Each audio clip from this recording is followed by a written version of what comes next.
Tonight, my friend, do not try, receive. Let that be the first gentle truth that enters you before any other word is asked to do its work. Close your eyes now, if they are not already closed, and let the body begin to understand that it is no longer required to carry the day. Let the face grow quiet. Let the mouth soften. Let the tongue rest.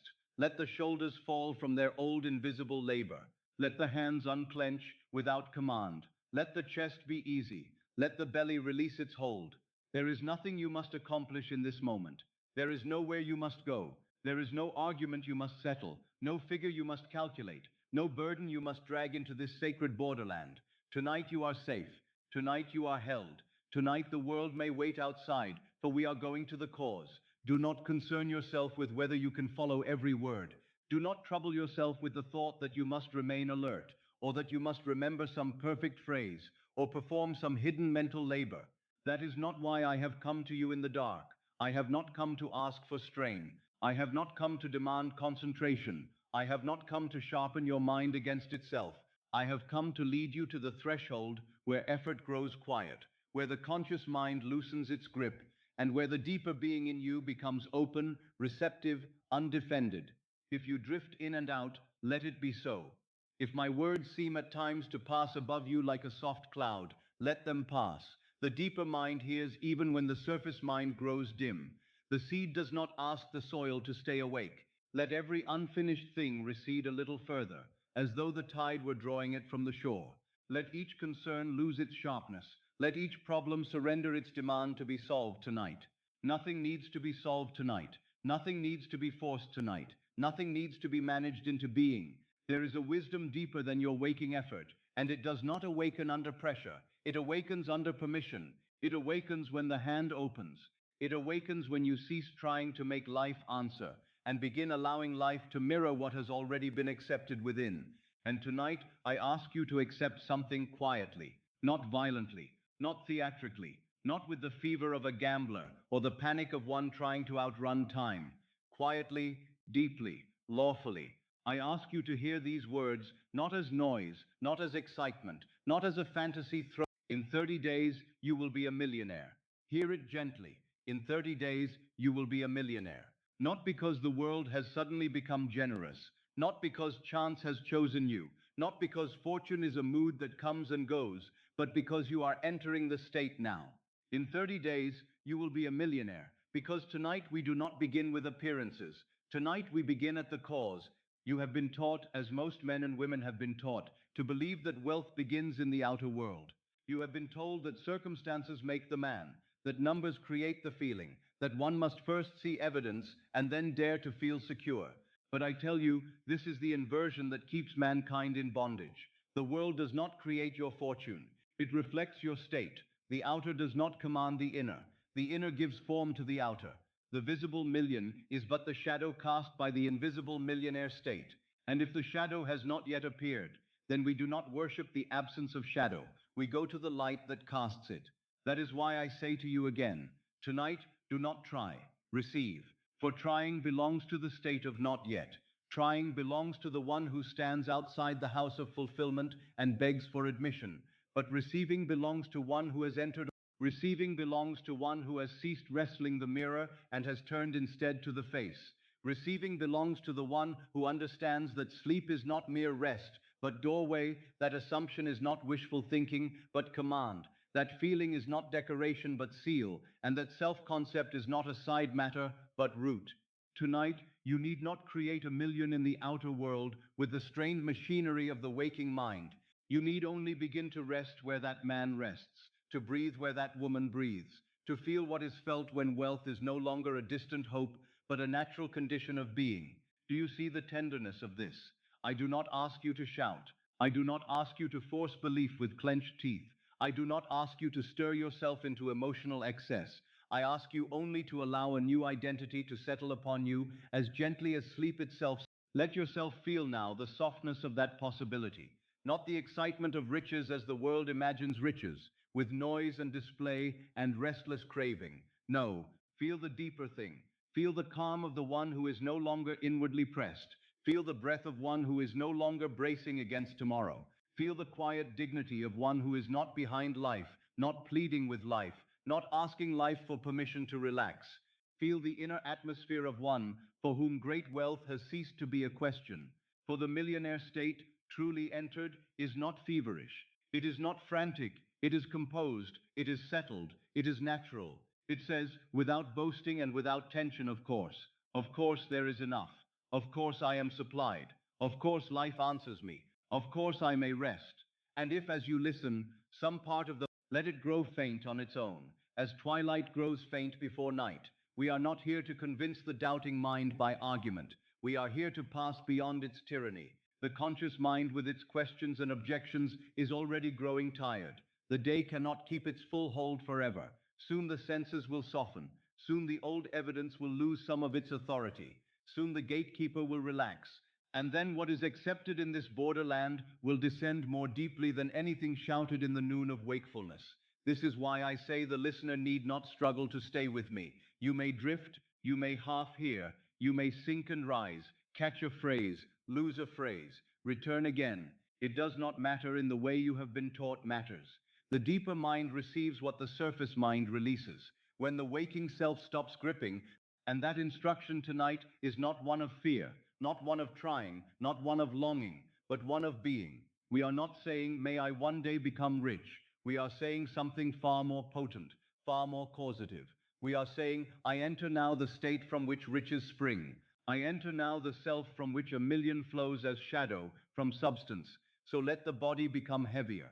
Let the bed or the chair or the pillow feel how naturally the body is held when it stops resisting. Feel how little effort is needed for gravity to do its work. In the same way, a lawful state needs no strain to begin its outpicturing. The seed does not tremble in the soil, asking whether it will become the tree. It yields to its own nature. The dawn does not force the horizon open. It arrives because it is dawn. The tide does not negotiate with the moon. It answers because and you too are deeper than your habits of effort. You too belong to a law that responds not to panic, but to acceptance. Now hear me with the quietest part of yourself. In 30 days, you will be a millionaire. Let the phrase rest in you without violence. Let it settle low and deep. In 30 days, you will be a millionaire. Because tonight you are entering the state now. Tonight we are not begging money to come. Tonight we are not worshipping the distance between where you seem to stand and where you long to be. Tonight we begin at the cause. Tonight we accept the root. Tonight we touch the identity from which wealth becomes inevitable. And because we begin there, the outer world must in time mirror it. For the world has never been the cause. It has always been the reflection. If sleep comes soon, let it come. If wakefulness lingers, let it linger. You are only asked to remain gentle and inwardly available.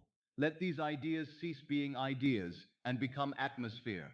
Sleep is the doorway. Assumption is the command. Feeling is the seal. Self-concept is the root. The outer million is the shadow of the inner millionaire state. Let those truths move through you slowly, like warm water through cold hands, until the body itself begins to agree, not through tension, through receiving. And so before we go further, I ask nothing from you except softness. Let the eyes rest more deeply. Let the breath become so natural that you almost forget it. Let the night do what night has always done. Loosen the surface, quiet the noise, open the deeper chamber.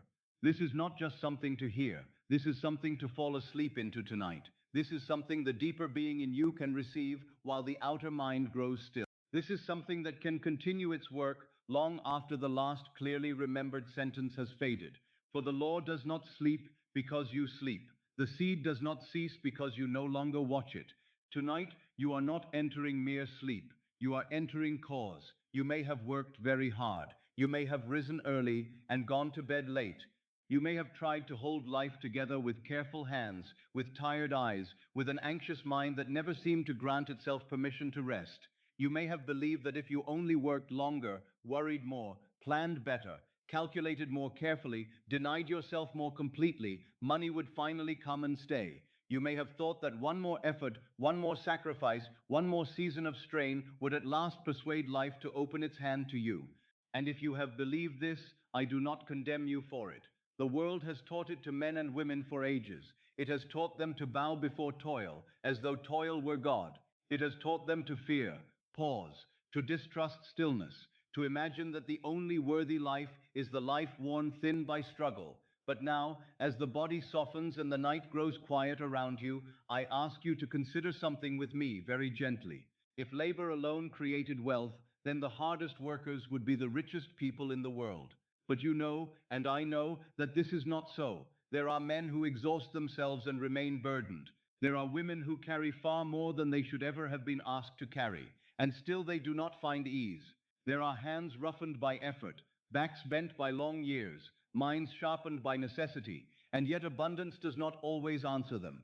So then labor, though it has its place in the world of action, cannot be the true cause. It may move pieces about, it may rearrange the surface for a time, but it is not the source. And if chance alone created wealth, then no one could ever know peace, for all would be left to accident. If luck were the master, then life would be no more than a game of falling dice. No law could be trusted, no inner order could be discovered. One man would rise, another would fall only because fortune turned away. Yet this is not what I have observed. I have watched too many lives. I have seen too many reversals. I have seen too many men and women pass from one condition into another, not by random favor, but because something in consciousness shifted first. The outer movement followed the inner acceptance. The world which had seemed so fixed began to answer a state newly occupied. Therefore, luck is only the name given by those who do not see the law behind the appearance. And if circumstances were the true cause, then no one could rise beyond them. No one born in limitation could ever know plenty. No one burdened by debt could ever come into freedom. No one shaped by a difficult beginning could ever step into a larger life. Yet again and again, this is exactly what happens. Men rise beyond the house they were raised in. Women step beyond the narrow teachings that once confined them. Those who were told there is not enough become those through whom overflow begins to move. And why? Not because the outer world suddenly grew merciful without cause, but because consciousness changed first, the state changed first, identity changed first, the imaginal act was accepted first. Then the bridge of events which the world calls accident or opportunity. So I tell you very quietly now what I have told my students for many years. Consciousness is the only reality.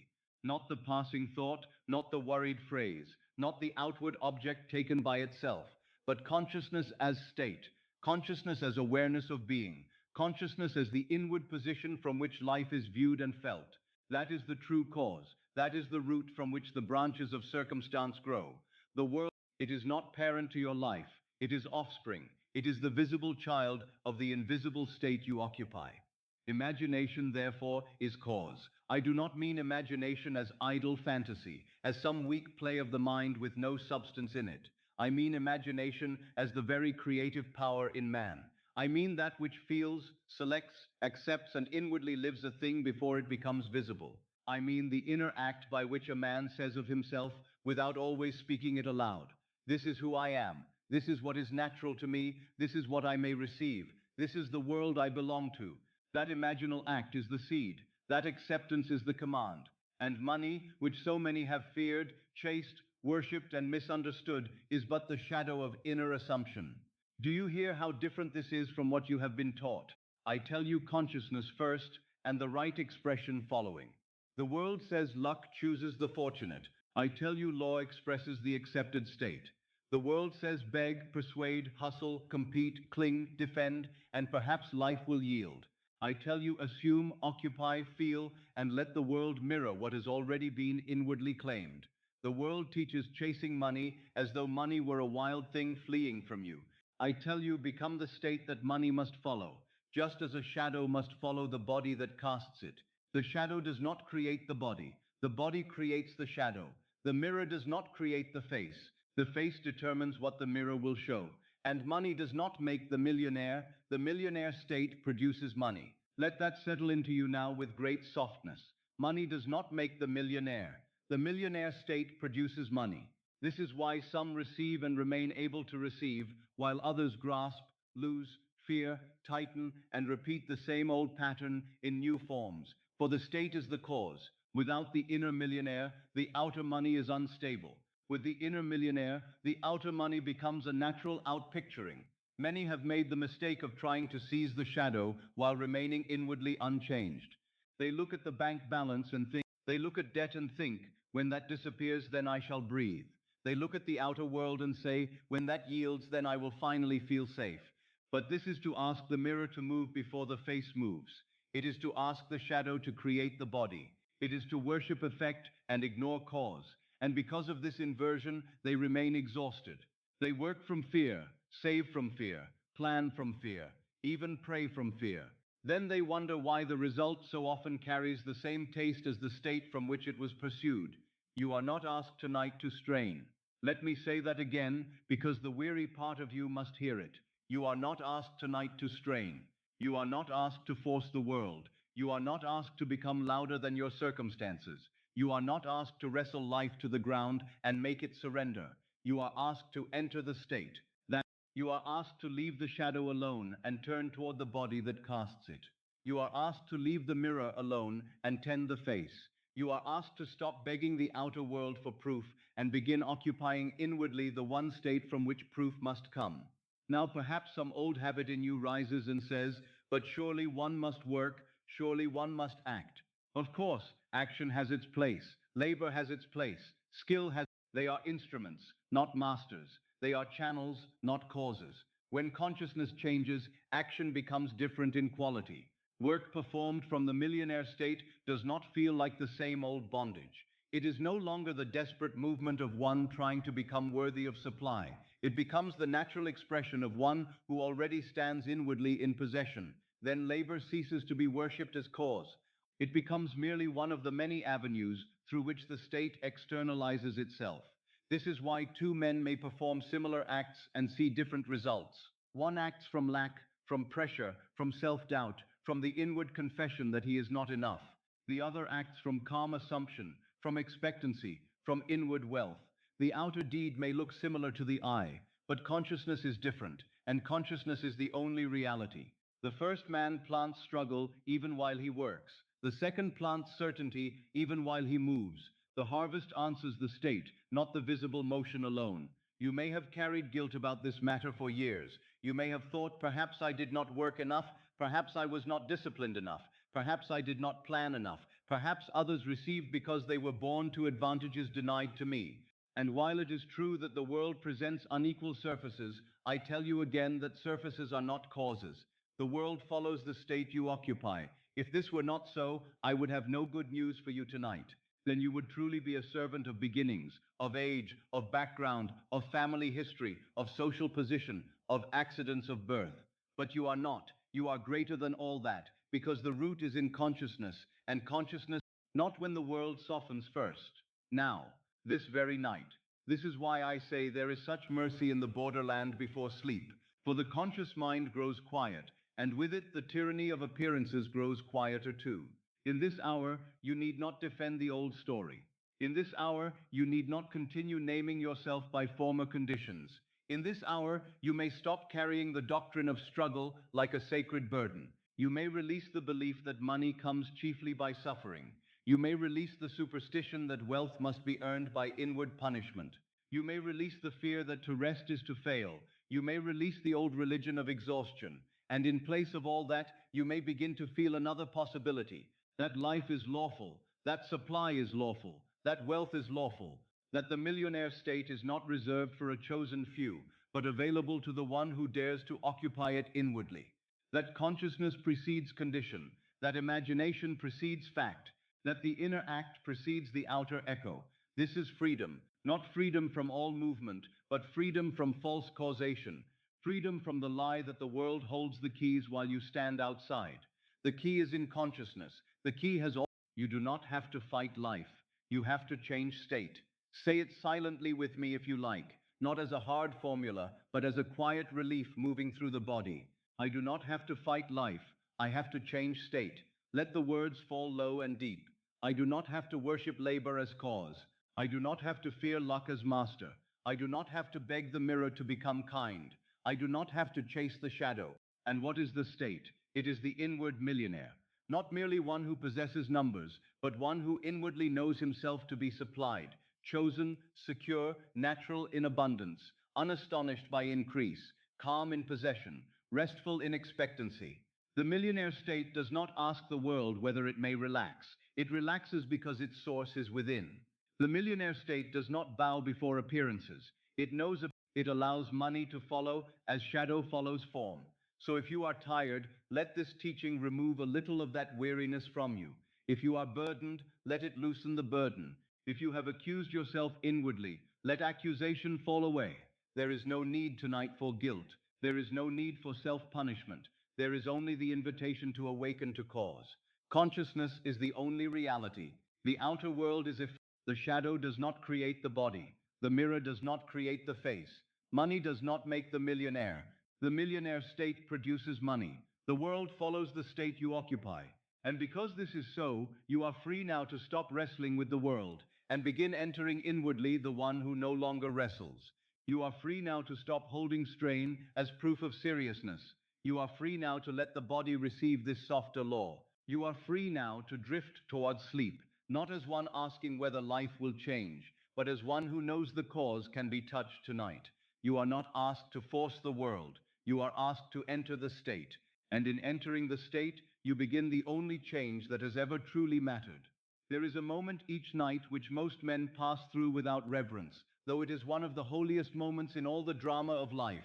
It is that quiet interval when the body begins to yield, when the world of surfaces loosens its hold, when the eyes no longer insist upon appearances, when the limbs grow heavy, and the mind that all day long has argued, measured, feared, compared, and defended begins at last to release its rigid grasp. I have called it the state akin to sleep. I have spoken of it often because it is no ordinary condition. It is the chamber where the seed is planted. It is the gate of the subconscious. Now listen to me very carefully, for this is one of the great secrets. When a man is fully awake in the harsh sense of the day, the senses are tyrants. They shout their reports. They insist upon facts. They point to bank balances, unpaid accounts, past failures, present limitations, and they say this is reality. The reasoning mind joins. It says, how can this be so? Where is the proof? What of the circumstance? What of the obstacle? What of yesterday? And because of this, many attempt in the daylight to enter a new state, yet they do so while the old state still argues loudly in the hall. They plant, but they also keep digging up the seed to see whether it has begun to grow. But at night, something merciful occurs. The body becomes still. The senses fade. The watchman at the gate becomes drowsy. That inner guard, who all day long has demanded explanation and evidence, no longer stands with the same sternness at his post. The subconscious, which receives all impressions given to it with feeling, becomes open and receptive, and in that openness, what is accepted sinks much more deeply than what is merely repeated in the sharp light of day.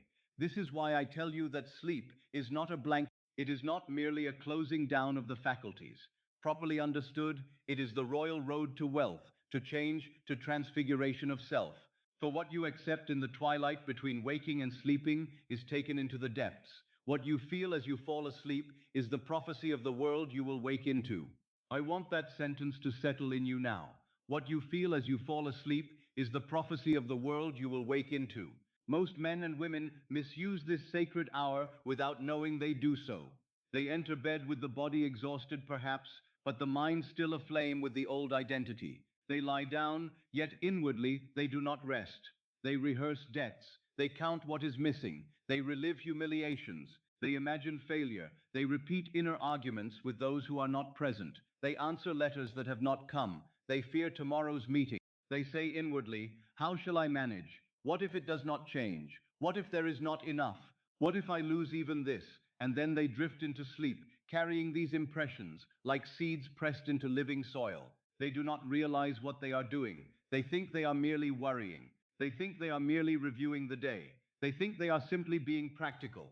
But the subconscious does not call it practicality. It calls it impression. It does not distinguish between the argument you consciously rehearse and the seed you unconsciously plant. It takes the mood, the tone, the identity, the emotional conviction, and gives it continuity. So the one who falls asleep in fear does not merely rest in fear for a night. He plants fear. The one who falls asleep rehearsing lack does not merely think of lack. He impregnates the deeper mind with lack.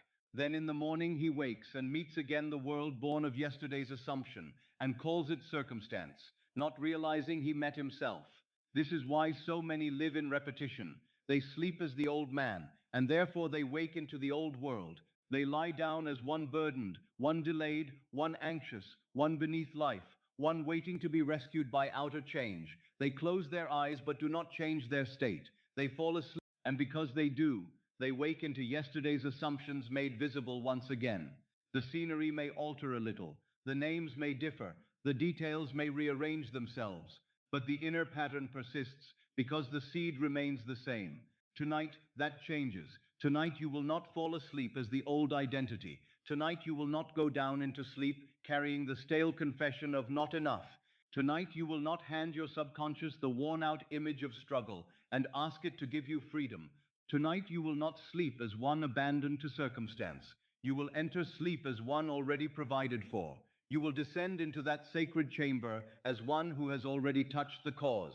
You will go not as the beggar of tomorrow, but as the possessor of the state now. Understand what I am saying.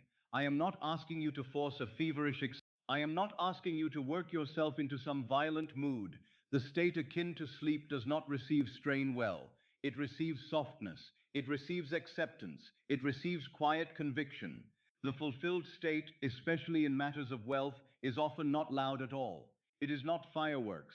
It is not nervous exhilaration. It is relief. It is ease. It is safety. It is the slow uncoiling of a body that it is the quiet dignity of one who no longer trembles before letters, figures, or tomorrow morning. The holy interval before sleep is therefore the perfect hour to assume wealth, because wealth, rightly understood, is not noise. It is settledness. It is not the frantic feeling of chasing. It is the calm tone of being supplied. It is not, will it come? It is, of course. It is not, how shall I force life? In that drowsy state, when the body grows heavy and the intellect ceases its endless interference, you may take hold of the feeling that would be yours, where all already well. You do not need to know the road. You do not need to assemble the bridge by hand. You need only occupy the end and let sleep carry it deeper. I want you to see bedtime differently from this night onward. No longer think of it as the hour in which you collapse from the day. Think of it as the place where the inner decree is sealed. Think of it as the chamber where the seed is planted. The farmer does not cast seed upon stone if he wishes a harvest. He seeks soil that will receive, and the subconscious at the edge of sleep is such soil. It is deep, dark, fertile, undefended, ready. What enters there with feeling does not remain a mere idea. It begins at once to seek embodiment.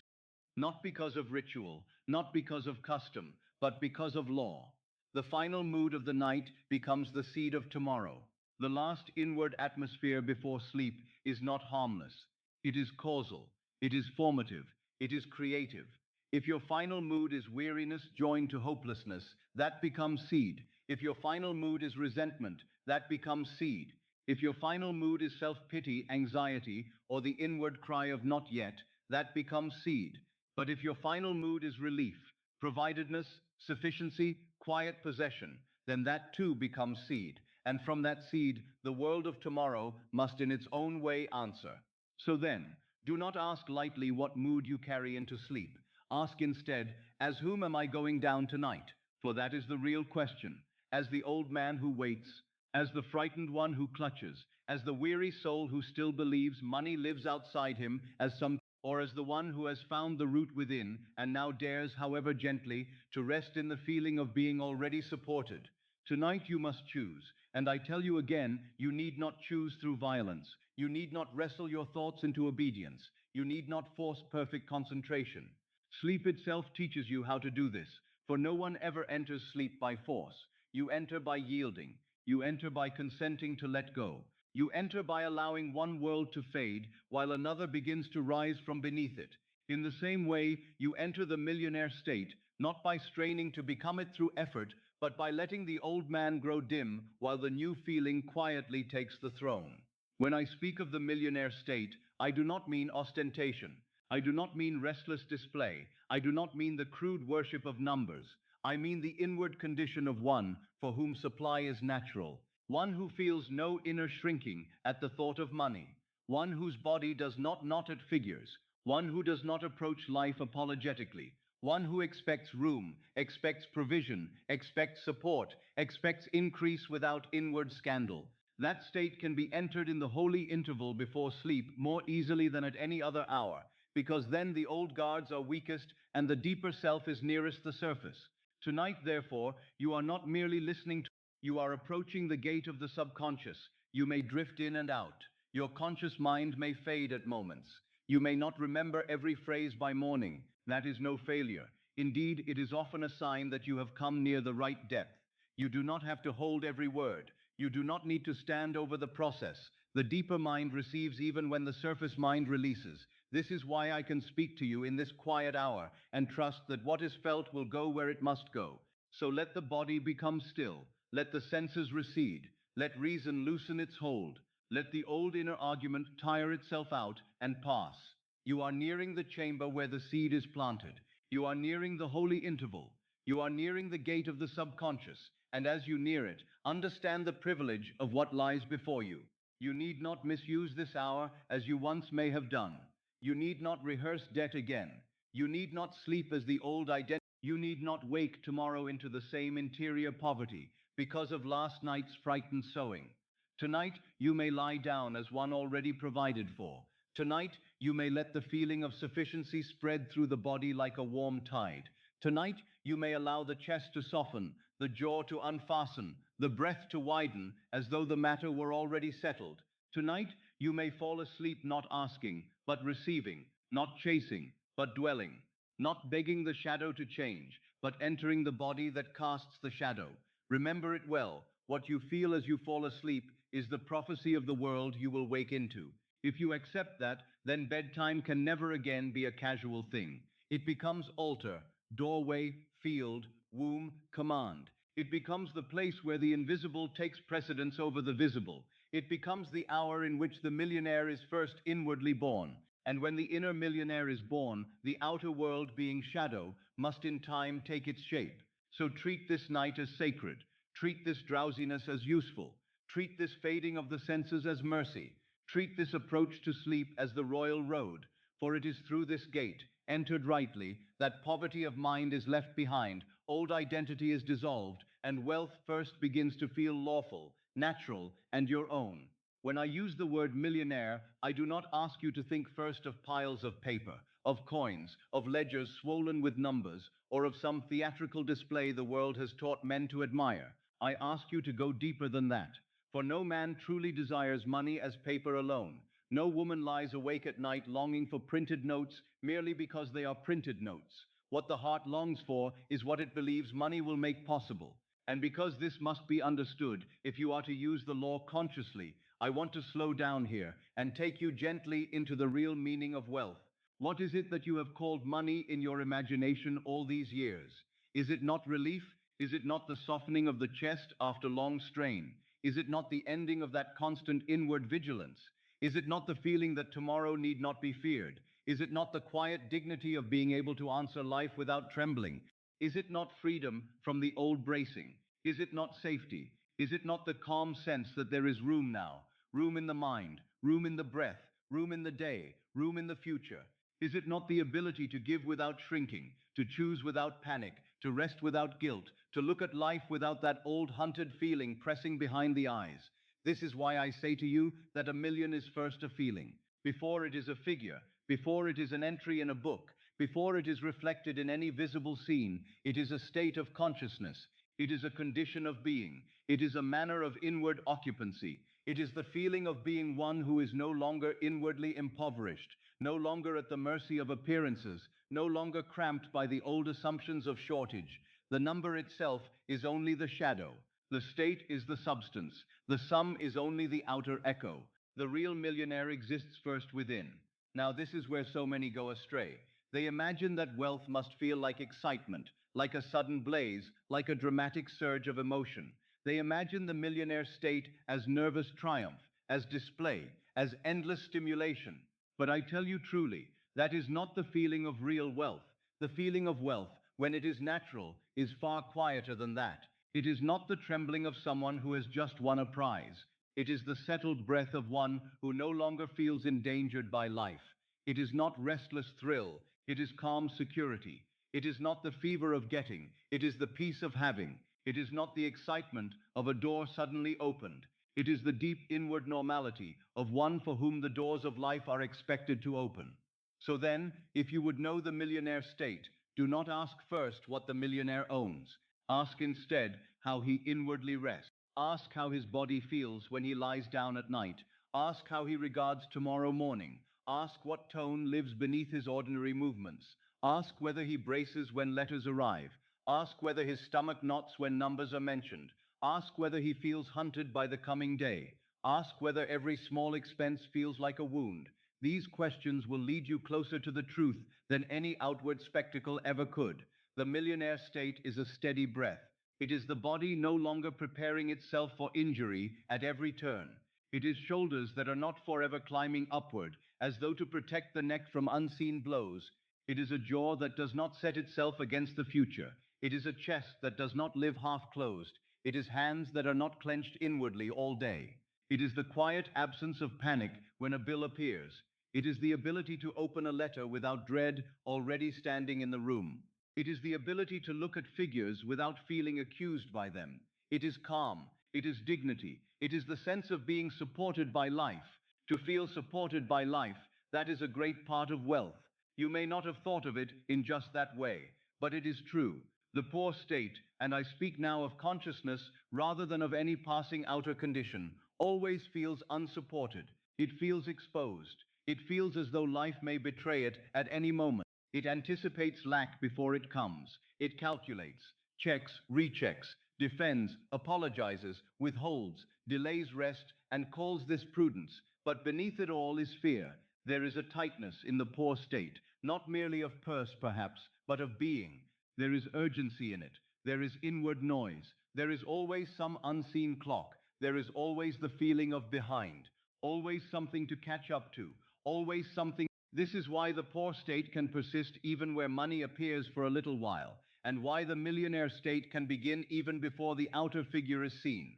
For if the poor state remains, a man may receive and still feel poor. He may gather and still tremble. He may increase in outer sum and yet remain inwardly one who is waiting for collapse. He may call himself prosperous and still live in fear, still keep watch over life as though it were an enemy. And because state is cause, the old pattern returns. But if the millionaire state is accepted, even before the great outer confirmation, life begins already to reorganize itself around that new identity. Understand me clearly now. I am not glorifying money for its own sake. I am showing you that what you have called money is in truth the visible servant of an invisible condition. The number does not create the state. The state creates the number. The amount is not the power. The assumption is the power.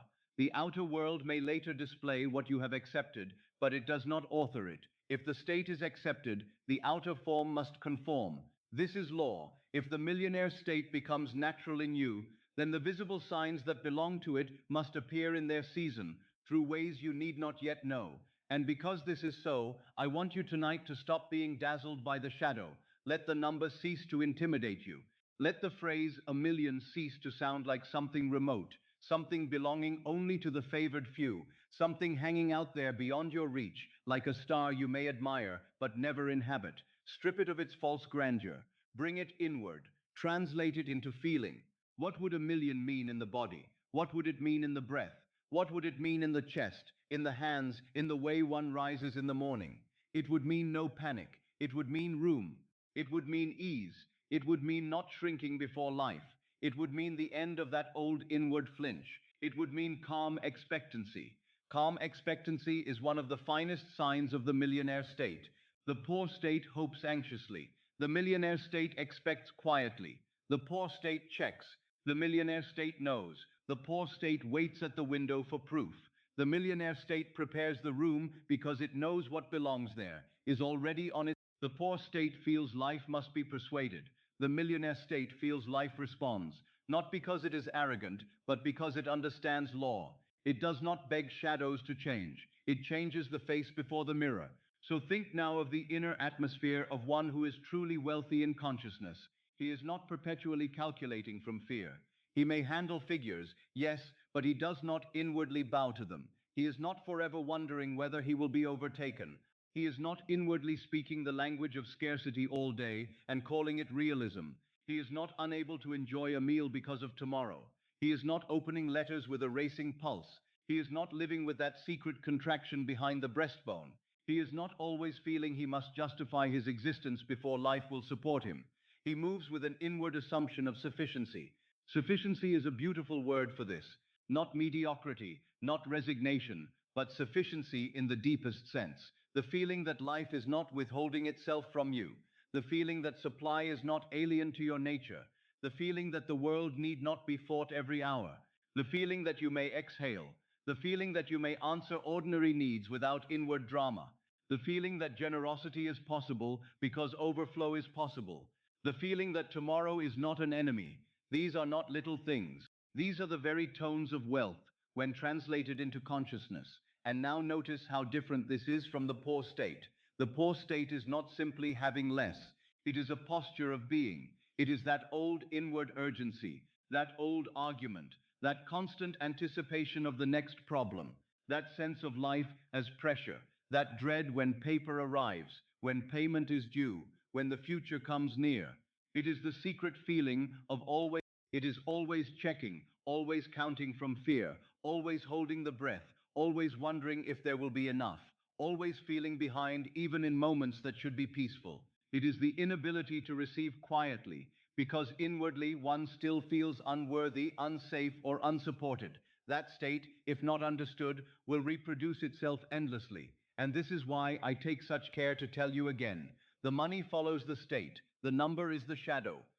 If you take hold of the shadow while inwardly remaining in poverty of feeling, you will still suffer.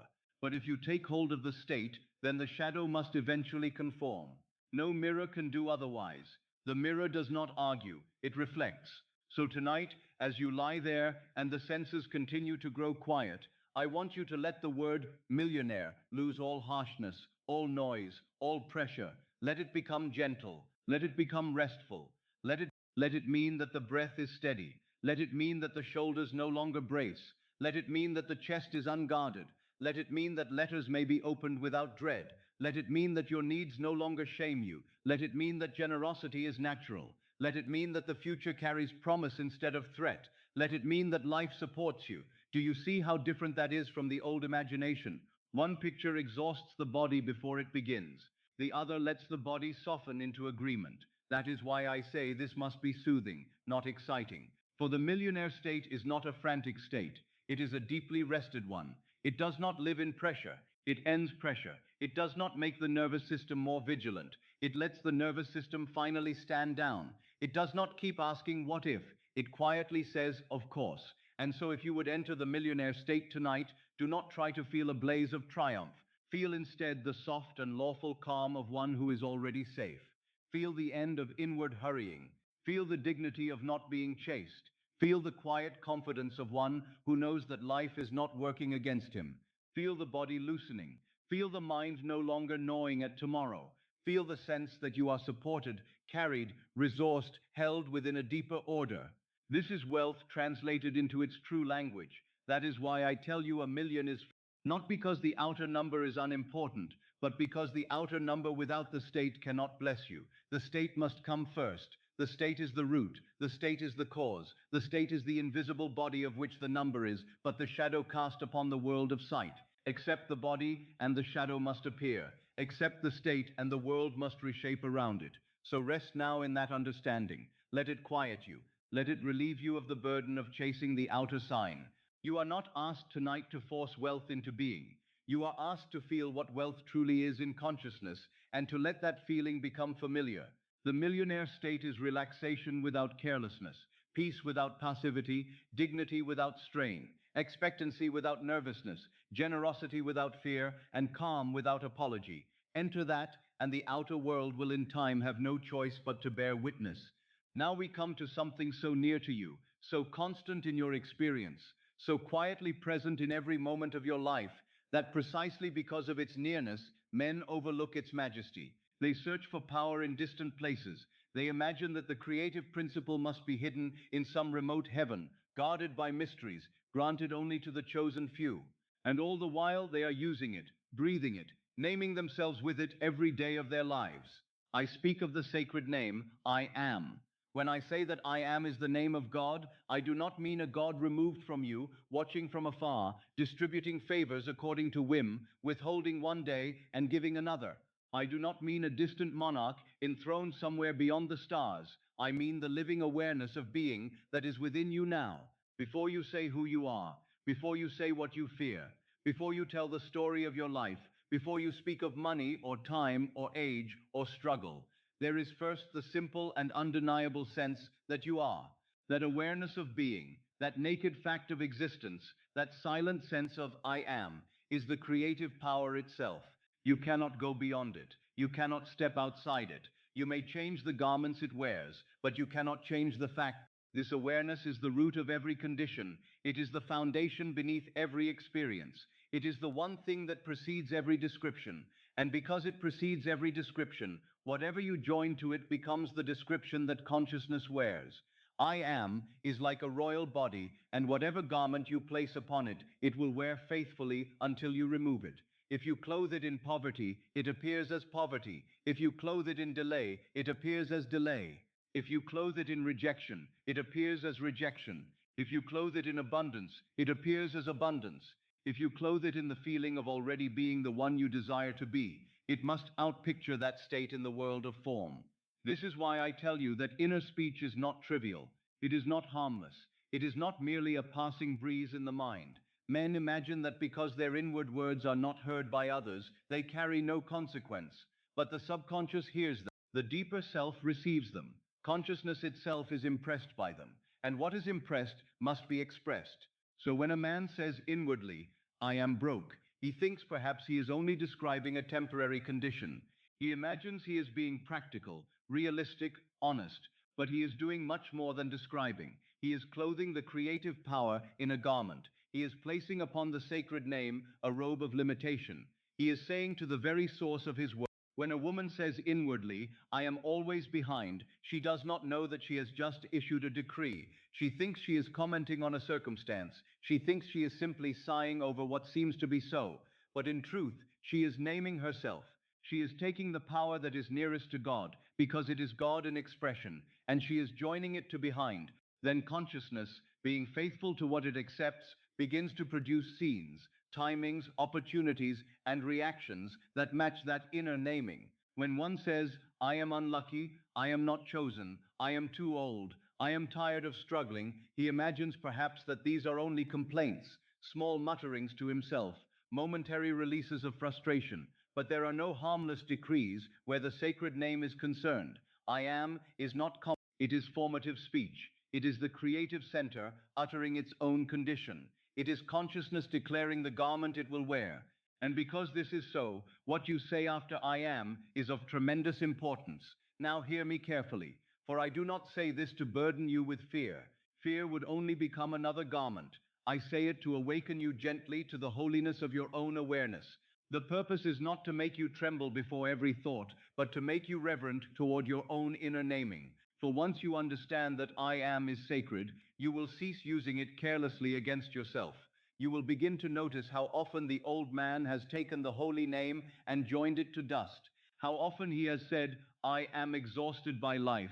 I am never the one. I am overlooked. I am not one of those to whom abundance comes easily. And each time he has done so, he has impressed the subconscious with that decree, and then wondered why the world continued to echo it. This is why I say the name must be hallowed in you. It must be treated as holy, not because some authority demands it, but because it is the creative power itself. The ancient command not to take the name in vain has a far deeper meaning than men suppose. It is not only a question of outer speech, it is the inward misuse of I am. To take it in vain is to join it to what you do not wish to experience, to weakness, delay, lack, fear, unworthiness, exclusion, helplessness, and then to wonder why life takes the shape of those assumptions. You see then why your money world has not merely been about money. It has been about what you have joined to your own being. If day after day you have said inwardly, I am broke, then broke becomes more than a passing condition. It becomes an identity. If you have said, I am always behind, then behind becomes not a circumstance but a garment. If you have said, I am unlucky, then consciousness accepts unlucky as a state and clothes itself accordingly. If you have said, I am not chosen, then the world must mirror not chosen in relationships, in opportunities, in finances, in timing, in all the ways life can whisper back the name you have secretly given yourself. But the glory of this truth is that the same power misused unconsciously may be used consciously. The same sacred name that has been joined to fear may now be joined to freedom. The same I am that has been burdened with lack may now be clothed in wealth. The same awareness that has worn old rags may now wear royal garments. You need not fight the old garment. You need only remove it. You need only cease naming yourself by what you do not wish to continue, and begin, in the quiet dignity of inner assumption, to name yourself from the end. So then, what shall you join to I am tonight? Not as a frantic affirmation, not as a chant uttered to drown fear, not as a mechanical repetition spoken with the hidden feeling that it is untrue. No, that would be the old man trying to force the law. Words by themselves do not move the deeper mind if they it is not enough to say, I am wealthy, while inwardly feeling like a beggar. It is not enough to say, I am provided for, while secretly waiting in dread. It is not enough to say, I am already in possession, while clinging inwardly to not yet. The words matter only when clothed in the feeling of the state being entered. Therefore, when I offer you these new decrees, I ask you to receive them softly, slowly, reverently, as descriptions of the state you let them be the names of the garment consciousness is putting on. Let them be quiet recognitions rather than strained attempts. You may say within yourself, I am wealthy, but say it as one who is relaxing into the millionaire state, not as one trying to force a miracle. Say, I am provided for, and let the body soften as though it were already true. Say, I am the one for whom life opens, and feel what it would mean if doors no longer resisted you. Say, I am already in possession, and notice the chest loosening, the breath widening, the mind ceasing its chase. Say, I am a millionaire in consciousness now, not as theater, not as a boast, but as the quiet description of the state you are consenting to wear. For what is a millionaire in consciousness? It is one who no longer inwardly identifies with lack, one who no longer bows to appearance's cause, one who no longer says, I am behind, but one who no longer names himself by the wound, but by the fulfilled state, one who no longer looks to numbers to decide whether he may feel safe, one who assumes safety first and lets life take shape around that assumption. That is why I tell you these new decrees are not charms. They are not magic syllables to be repeated in the hope that heaven may notice. They are names of being. They are garments, and consciousness, once clothed in them with feeling, must show them forth. Try to feel now the difference between the old misuse and the new consecration of the name. I am broke, tightens the body, narrows the breath, contracts the future, and instructs the subconscious in the atmosphere of lack. I am provided for does the opposite. It lets the body uncoil. It introduces support. It suggests an unseen order already at work in your favor. I am always behind, hurries the heart, and sets the mind racing. I am already in possession, slows everything. It ends the inner reaching. It gives the body permission to stop running. I am unlucky is the confession of one who sees life as arbitrary and hostile. I am the one for whom life opens is the assumption of one who understands the world reflects his state. Feel how different the body becomes when the naming changes. That change in feeling is not slight. It is the beginning of a new world. For the subconscious does not ask whether the phrase is old or new. It responds to what is impressed with feeling. If I am behind has been said for years with the full weight of belief, then behind has become natural. But if night after night, in the holy interval before sleep, you begin to say with quiet reality, I am provided for, I am wealthy, I am already in possession, I am the one for whom life opens, then the new garment begins to feel familiar. And when it becomes familiar, it becomes natural. And when it becomes natural, the world begins to echo it. This is why I tell you again not to use these words desperately. Do not repeat them like one knocking frantically at a shut door. The very desperation would imply the state opposite to the one desired. Speak them rather as one settling deeper into a chair that is already his. Speak them as one trying on a garment and finding that it fits. Speak them as one returning home to a house long prepared. Speak them as one who is ceasing to misuse the sacred name and beginning at last to hallow it inwardly.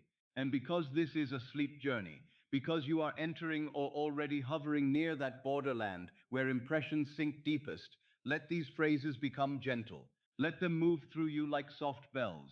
Let them pass not only through the mind, but through the chest, the throat, the belly, the shoulders. I am wealthy. Let the breath answer, I am provided for. Let the jaw release. I am the one for whom life opens. Let the chest widen. I am already in possession. Let the hands unclench. I am a millionaire in consciousness now. Let the whole body begin to accept that this is no longer a future request, but a present garment. You need not strain to believe all at once. You need only enter softly. You need only stop taking the name in vain by joining it to fear, and begin instead to join it to the fulfilled state. This alone is a holy act. This alone begins the transformation. For what you say after I am is not idle, it is formative. It is the shaping of identity. It is the naming of the world from within. And the world, being but the mirror of consciousness, must answer to the name you most inwardly accept. So tonight, let it be deliberate, let it be kind, let it honor the power that is within you.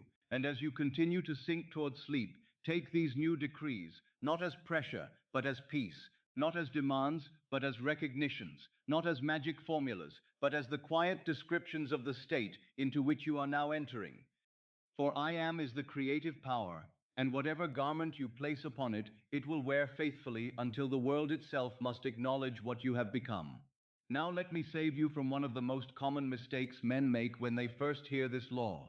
The mind, once it hears that words have power, immediately tries to turn the whole mystery into a mechanical act. It says, very well, I shall repeat the right sentence often enough, and by repetition alone I shall compel a result.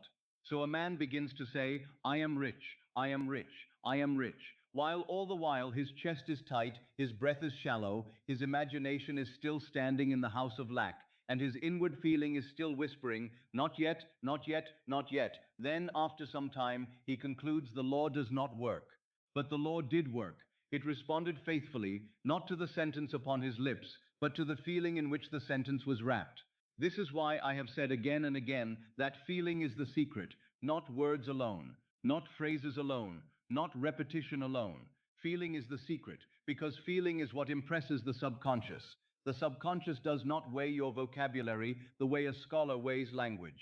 It does not bow before elegant sentences. It does not reward mere sound. It receives what is felt to be true. It responds to the inward atmosphere in which the words are spoken.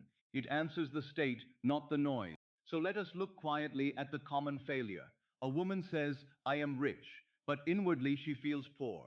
The sentence is one thing, but the state is another. Her words speak abundance, yet her body remains braced. Her imagination remains in shortage. Her nervous system is still waiting, still fearing, still reaching. She repeats, money comes easily, yet every time she says it, she feels panic at the thought of bills, at the thought of time, at the thought of whether it will truly come. She says thank you, yet the thank you is not the gratitude of one who has received. It is the bargaining voice of one secretly begging, hoping the words might persuade life to be kind. She affirms by mouth, but contradicts by state. And because state is the deeper thing, state prevails. You must understand this, or you will turn a sacred principle into strain. The deeper feeling is always stronger than the surface sentence. If the mouth says I am wealthy, but the feeling says I am afraid, the subconscious receives fear. If the mouth says it is done, but the feeling says I hope this works, the subconscious receives hope, which is another form of not yet. If the mouth says money comes easily, but the body is still in pursuit, still in contraction, still in the identity of lack, then what is impressed is not ease, but chase. And chase, faithfully impressed, produces more to chase. This is why anxious affirmation does not yield the fruit men desire. An anxious affirmation is still a confession of not having. It is the voice of one trying to force the door. It carries the vibration of effort, and effort in this sense is not power. It is evidence that the state has not yet been entered. The man who truly occupies the state does not shout his condition at life. He rests in it, he assumes it, he wears it. There is a vast difference between anxious affirmation and calm assumption. One strains, the other settles. One is trying to get, the other feels as though it already is. The same is true of forced excitement.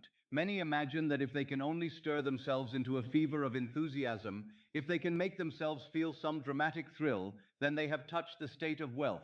But wealth in its true inward form is rarely theatrical. It is quiet certainty. It is calm possession. It is the soft, deep feeling of course. Forced excitement is unstable. It flares and collapses. Quiet certainty abides. Forced excitement belongs more to hoping than to having. It is often the effort to manufacture conviction, when inwardly one still feels apart from the thing desired. But possession is not feverish. Possession is peaceful. Hope also differs from possession. Hope says, perhaps it will come. Possession says, it is mine. Hope leans toward the future. Possession rests in the now. Hope still places the gift at a distance. Possession draws it inward and makes it present in consciousness. This is why I tell you not to hope your way into wealth.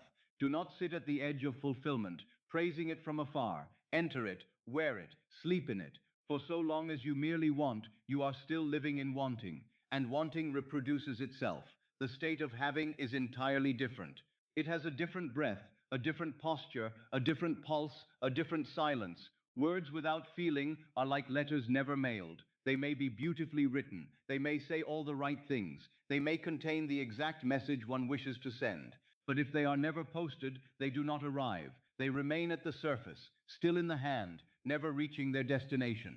So it is with affirmations uttered without feeling. They remain on the surface, mind. They do not descend. They do not impress. They do not arrive at the subconscious in living form. The sentence may be correct, but if it is not mailed by feeling, it does not reach the depth where creation begins. Or think of a seed placed upon stone. The seed itself may be alive. The potential is there. The form is there. But if it lies on the surface with no soil to receive it, it cannot take root. It remains exposed, unentered, unwelcomed. But feeling presses the seed into the soil. Feeling is the hand that buries it where growth begins. Feeling is what takes the imaginal act out of the dry brightness of surface thought and places it in the deep fertile ground of the subconscious. Once there, it germinates. Once there, it begins its unseen work. And I would say even more. Feeling is the ink with which the subconscious is written upon. Words alone are like a dry pen. The shape may be there, the movement may be there, but nothing is transferred. Feeling is what makes the mark. Feeling gives weight, tone, transfer, impression. It is feeling that writes the sentence where it counts. And the subconscious, once written upon, must reproduce the script in circumstance, in behavior, in opportunity, in seeming coincidence, in all the outer forms of life. So do not be concerned merely with the right phrase. Concern yourself with the right inward condition. A single sentence felt with quiet naturalness is infinitely more potent than 1,000 declarations uttered in strain. If you say inwardly, I am provided for, and as you say it, the body softens, the shoulders lower, the breath widens, the heart quiets, then that one sentence has begun to write itself upon the deeper mind. If you say, it is done, and as you say it, you feel a true inner release, a lessening of pressure, a little sigh of relief as though something has already been handled, then you have touched the secret. That is not empty repetition, that is impression. Now, because you are listening in the borderland of sleep, this truth becomes especially precious. You need not work hard to force feeling. Do not strain to manufacture it. Feeling does not arise through tension. It arises through consent. Let the words be few. Let them be soft. Let them be spoken inwardly as one might speak in a quiet room to someone deeply trusted. Speak them and allow the body to answer. If the body does not answer at once, do not become troubled. Return gently. Simplicity has power here. Ease has power here. The deeper mind is not persuaded by effort, but by acceptance. So if you say, I am rich, but the phrase feels too sharp, too dramatic, too far from your present inward climate, do not force it like a man trying to push a locked door from its hinges. Choose the feeling behind the phrase. Perhaps say, I am provided for. Perhaps say, I am safe. Perhaps say, it is handled. Perhaps say, I am already in possession. Let the words lead you not to excitement, but to naturalness. For what you seek is not a spectacular sentence. What you seek is the inward shift from wanting to having, from fear to safety, from chase to rest. You see, the subconscious is simpler than the reasoning mind. It asks only, what is true here? Not what is repeated most loudly, not what is shouted most often, but what is felt as reality. Therefore, if you would impress wealth, do not merely speak of wealth. Feel the inward ease that wealth would imply. Feel the relaxation. Feel the absence of dread. Feel the soft certainty of being Feel the quiet confidence that no longer argues with tomorrow. These are the signatures of the state. These are the impressions the subconscious recognizes as real. Let me say again, because it is so vital, an anxious affirmation is not assumption. A forced thrill is not possession. Hope is not having. Wanting is not being. And the law responds to being. It responds to the state occupied. Therefore, tonight, do not wrestle with words. Do not count them. Do not measure whether you have said enough. Let the phrase be simple and the feeling be deeper than the phrase. Let the body become the proof. Let the sigh be the evidence. Let the softening be the seal. If you fall asleep not having repeated 100 sentences, but having once truly felt the quiet relief of already being provided for, you have done far more than the one who chants all night in hidden desperation. For the one has planted, and the other has merely spoken about planting. The one has mailed the letter, and the other has only written it. The one has pressed the seed into the soil, and the other has left it lying on stone. So tonight, as you continue to sink, let this free you from the compulsion to force. Let it free you from mechanical repetition. Let it release you from the burden of trying to impress the subconscious by volume. Instead, enter the feeling, however softly, however simply, however gently it comes. For when feeling enters, the words become alive. And when the words become alive, the subconscious receives them as truth, and what is received as truth must become flesh in the world of experience. Now let me save you from one of the most common mistakes men make when they first hear this law. The mind, once it hears that words have power, immediately tries to turn the whole mystery into a mechanical act. It says, very well, I shall repeat the right sentence often enough, and by repetition alone I shall compel a result. So a man begins to say, I am rich, I am rich, I am rich, while all the while his chest is tight, his breath is shallow, his imagination is still standing in the house of lack, and his inward feeling is still whispering, not yet, not yet, not yet. Then, after some time, he concludes the law does not work. But the law did work. It responded faithfully, not to the sentence upon his lips, but to the feeling in which the sentence was wrapped. This is why I have said again and again that feeling is the secret, not words alone, not phrases alone, not repetition alone. Feeling is the secret, because feeling is what impresses the subconscious. The subconscious does not weigh your vocabulary the way a scholar weighs language. It does not bow before elegant sentences. It does not reward mere sound. It receives what is felt to be true. It responds to the inward atmosphere in which the words are spoken. It answers the state, not the norm. So let us look quietly at the common failure. A woman says, I am rich, but inwardly she feels poor. The sentence is one thing, but the state is another. Her words speak abundance, yet her body remains braced. Her imagination remains in shortage. Her nervous system is still waiting, still fearing, still reaching. She repeats, money comes easily, yet every time she says it, she feels panic at the thought of bills, at the thought of time, at the thought of whether it will truly come. She says thank you, yet the thank you is not the gratitude of one who has received. It is the bargaining voice of one secretly begging, hoping the words might persuade life to be kind. She affirms by mouth but contradicts by state, and because state is the deeper thing, state prevails. You must understand this or you will turn a sacred principle into strain. The deeper feeling is always stronger than the surface sentence.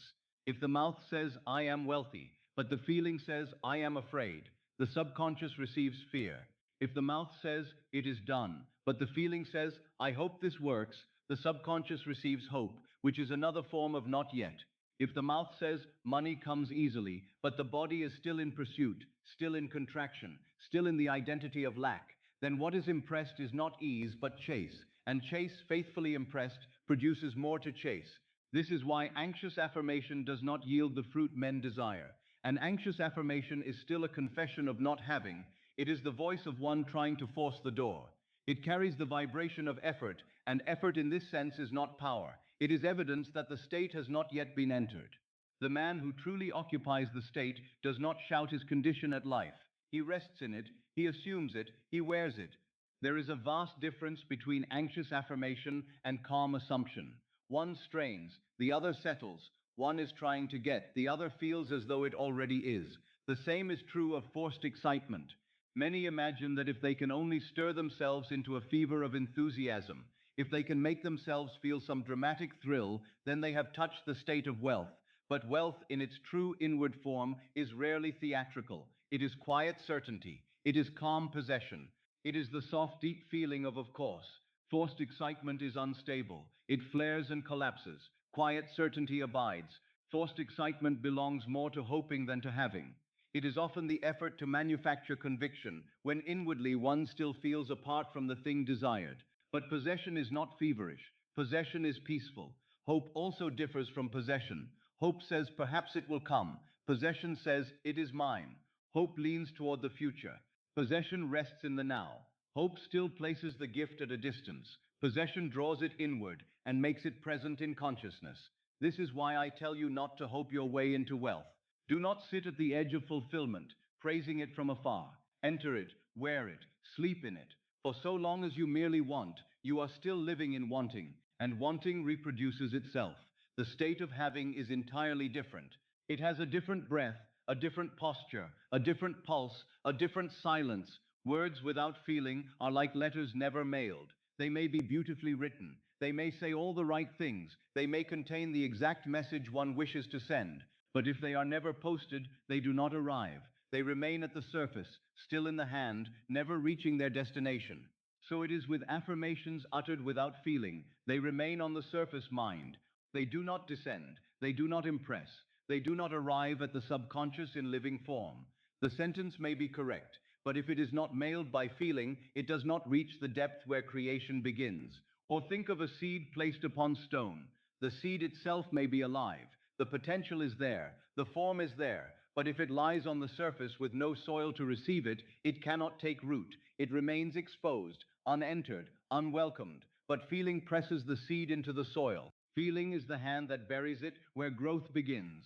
Feeling is what takes the imaginal act out of the dry brightness of surface thought and places it in the deep fertile ground of the subconscious. Once there, it germinates. Once there, it begins its unseen work. And I would say even more. Feeling is the ink with which the subconscious is written upon. Words alone are like a dry pen. The shape may be there, the movement may be there, but nothing is transferred. Feeling is what makes the mark. Feeling gives weight, tone, transfer, impression. It is feeling that writes the sentence where it counts. And the subconscious, once written upon, must reproduce the script in circumstance, in behavior, in opportunity, in seeming coincidence, in all the outer forms of life. So do not be concerned merely with the right phrase, concern yourself with the right inward condition. A single sentence felt with quiet naturalness is infinitely more potent than 1,000 declarations uttered in strain. If you say inwardly, I am provided for, and as you say it, the body softens, the shoulders lower, the breath widens, the heart quiets, then that one sentence has begun to write itself upon the deeper mind. If you say it is done, and as you say it, you feel a true inner release, a lessening of pressure, a little sigh of relief, as though something has already been handled, then you have touched the secret. That is not empty repetition, that is impression. Now, because you are listening in the borderland of sleep, this truth becomes especially precious. You need not work hard to force feeling. Do not strain to manufacture it. Feeling does not arise through tension. It arises through consent. Let the words be few. Let them be soft. Let them be spoken inwardly as one might speak in a quiet room to someone deeply trusted. Speak them and allow the body to answer. If the body does not answer at once, do not become troubled. Return gently. Simplicity has power here. Ease has power here. The deeper mind is not persuaded by effort, but by acceptance. So if you say, I am rich, but the phrase feels too sharp, too dramatic, too far from your present inward climate, do not force it like a man trying to push a locked door from its hinges. Choose the feeling behind the phrase. Perhaps say, I am provided for. Perhaps say, I am safe. Perhaps say, it is handled. Perhaps say, I am already in possession. Let the words lead you not to excitement, but to naturalness. For what you seek is not a spectacular sentence. What you seek is the inward shift from wanting to having, from fear to safety, from chase to rest. You see, the subconscious is simpler than the reasoning mind. It asks only what is true here, not what is repeated most loudly, not what is shouted most often, but what is felt as reality. Therefore, if you would impress wealth, do not merely speak of wealth. Feel the inward ease that wealth would imply. Feel the relaxation. Feel the absence of dread. Feel the soft certainty of. Feel the quiet confidence that no longer argues with tomorrow. These are the signatures of the state. These are the impressions the subconscious recognizes as real. Let me say again, because it is so vital, an anxious affirmation is not assumption. A forced thrill is not possession. Hope is not having. Wanting is not being. And the law responds to being. It responds to the state occupied. Therefore, tonight, do not wrestle with words. Do not count them. Do not measure whether you have said enough. Let the phrase be simple and the feeling be deeper than the phrase. Let the body become the proof. Let the sigh be the evidence. Let the softening be the seal. If you fall asleep not having repeated 100 sentences, but having once truly felt the quiet relief of already being provided for, you have done far more than the one who chants all night in hidden desperation. For the one has planted, and the other has merely spoken about planting. The one has mailed the letter, and the other has only written it. The one has pressed the seed into the soil, and the other has left it lying on stone. So tonight, as you continue to sink, let this free you from the compulsion to force. Let it free you from mechanical repetition. Let it release you from the burden of trying to impress the subconscious by volume. Instead, enter the feeling, however softly, however simply, however gently it comes. For when feeling enters, the words become alive. And when the words become alive, the subconscious receives them as truth. And what is received as truth must become flesh in the world of experience. That is why feeling is the secret. Always feeling, not noise, not pressure, not performance, feeling. And when you understand this, you stop trying to shout wealth into being and begin instead to rest in the inward atmosphere from which wealth naturally comes. That is why feeling is the secret. Always feeling, not noise, not pressure, not performance, feeling.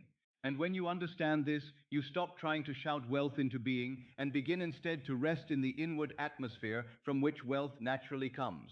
Now let me take you deeper into the heart of this mystery, for many men and women spend years desiring, praying, longing, and waiting, yet never once truly enter the state that would make the thing desired inevitable. They wish for wealth, they hope for relief, they ask for freedom, they dream of abundance.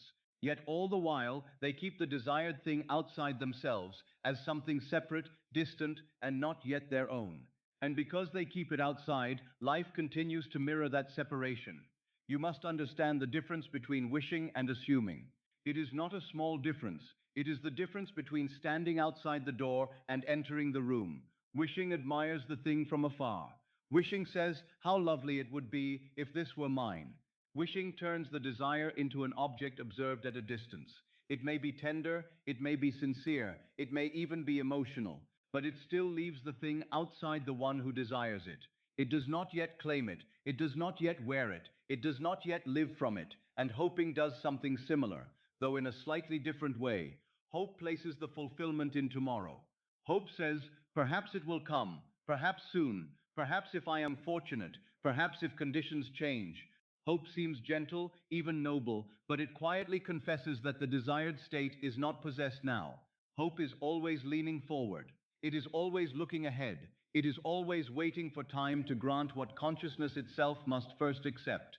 So long as a man hopes, he remains one who does not yet have.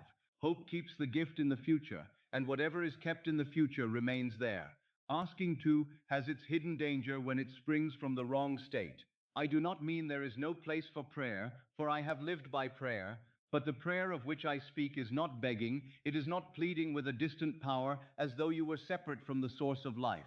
When a man asks from the feeling of absence, he is confessing that he does not have. He is saying inwardly, it is not mine, it is beyond me, I stand apart from it. And life, faithful to the confession, continues to reflect that apartness. But assumption is entirely different. Assumption claims possession now. Assumption does not stand at the gate and ask to be admitted. It enters. Assumption does not admire the state from a distance. It occupies it. It does not say, may I one day become. It says, I am. And in that simple inward act, it does something far greater than wish, hope, or pleading ever could. It moves the center of identity. It takes the desired condition out of the region of imagination as fantasy and places it into imagination. This is why I tell you that the beggar asks, but the son assumes. The beggar stretches out his hand because he believes the thing he seeks belongs to another.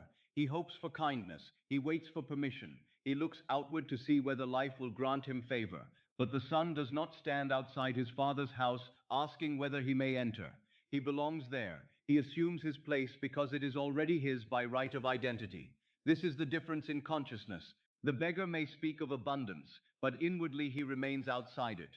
The son may say very little, but inwardly he dwells in belonging. So too the old man hopes, while the new man knows. The old man is the former state, the self that has grown accustomed to delay, to waiting, to measuring by appearances, to saying, one day perhaps, when circumstances improve. The old man is forever preparing for life instead of entering it. He rehearses becoming. He lives in the mood. But the new man does not build his home in tomorrow. He steps into the fulfilled state now. He knows, not because the outer evidence has already appeared, but because he has changed the inner cause. He has accepted a new identity. He has moved from aspiration to occupancy. And the poor state, whatever its outward appearance, always says, one day. It may say, one day I shall be free. One day I shall be secure. One day I shall be wealthy. One day I shall no longer fear. Listen to that carefully. It is always one day, always later, always beyond reach. The poor state is not merely the absence of money. It is the inward posture of separation from fulfillment. It is the habit of postponement. It is the feeling that life must first change before self can rest. But the millionaire state says, I am. Not arrogantly, not theatrically, not with strain, simply, quietly, naturally. I am provided for. I am I am the one for whom life opens. I am the one through whom wealth now flows. The millionaire state is not primarily a number in a bank. It is an identity in consciousness. It is an inward claim. It is the end accepted now. Now, perhaps as you hear this, something in you says, but how can I assume what is not yet visible? How can I inwardly claim what my senses do not yet confirm? My friend, that question is natural. Every new state feels unfamiliar at first. If it did not, it would not be new. The first time a man enters a larger room within himself, it may seem strange. The first time he thinks from abundance instead of toward it, it may feel unlike his old habitual self. That is no sign of failure. It is only the sign that he has truly begun. Do not be disturbed if the assumption feels false at first. That is often how new states begin. The old state was repeated so long that it came to feel natural, and because it felt natural, life continued to reflect it. The new state, being newly entered, may at first seem foreign to the body, foreign to the nervous system, foreign to the habits of thought. But this is only the early stage. Remain faithful to it, return to it, sleep in it, breathe in it. For what is unfamiliar today may become familiar tomorrow, and what becomes familiar is eventually accepted as natural. This is the secret of persistence. Persistence is not strain, it is not frantic effort, it is not shouting the new state at the old one. Persistence is quiet returning. It is the gentle but steady refusal to move out of the chosen state. It is saying inwardly, though my senses still echo the former story, I remain loyal to the new one. It is returning night after night, day after day, to the same inward claim until the soul begins to wear it with ease. And once the new state feels natural, the world has no choice but to conform. For life does not long resist what consciousness has truly accepted. What feels natural within begins to harden into experience without. What is inwardly worn becomes outwardly seen. The state first seemed imagined, then it felt possible, then it felt real, then it felt ordinary. And finally, the world had to clothe itself in that inner fact. So let me say it in another way, one that you may carry with you. A condition that first feels untrue may still become your living reality if you continue to dwell in it until it no longer feels borrowed, but your own. At first you may enter it as one trying on a garment. Later you wear it with more ease. Then one day you reach for it without thought, because it has become your natural clothing. And shortly after, the world mirrors it as though it had always belonged to you. This is why I tell you not to hope, but to inhabit. Do not stand outside your fulfilled life admiring it, enter it. Do not look at the millionaire state as something far off that one day may descend upon you. Put it on. Wear its breath, wear its quietness, wear its freedom from panic, wear its natural expectation. Let the body learn what it is to be the one who no longer asks whether supply will come, because supply belongs to his state. When you lie down at night, do not lie down as one waiting for life to begin. Lie down as one in whom the new life has already begun. Do not sleep as the poor state that says, I am now. Let your final mood be not yearning, but possession. Let your final feeling be not reaching, but resting. Let your final feeling be not reaching, but resting. Let the night not find you begging, but belonging. This is why sleep is so precious. In the drowsy state, you need not argue with the old man. You need not debate with the senses. You need only slip into the feeling of already being. The millionaire state does not ask, will I be? It says, I am. It does not stand at the door of tomorrow. It sits by its own fire tonight. It does not hope for proof. It rests in identity. So now, as you continue to sink more deeply into this quiet interval, let the old phrases lose their power. Let one day drift away. Let perhaps grow faint. Let I hope dissolve into the background like mist leaving the sea.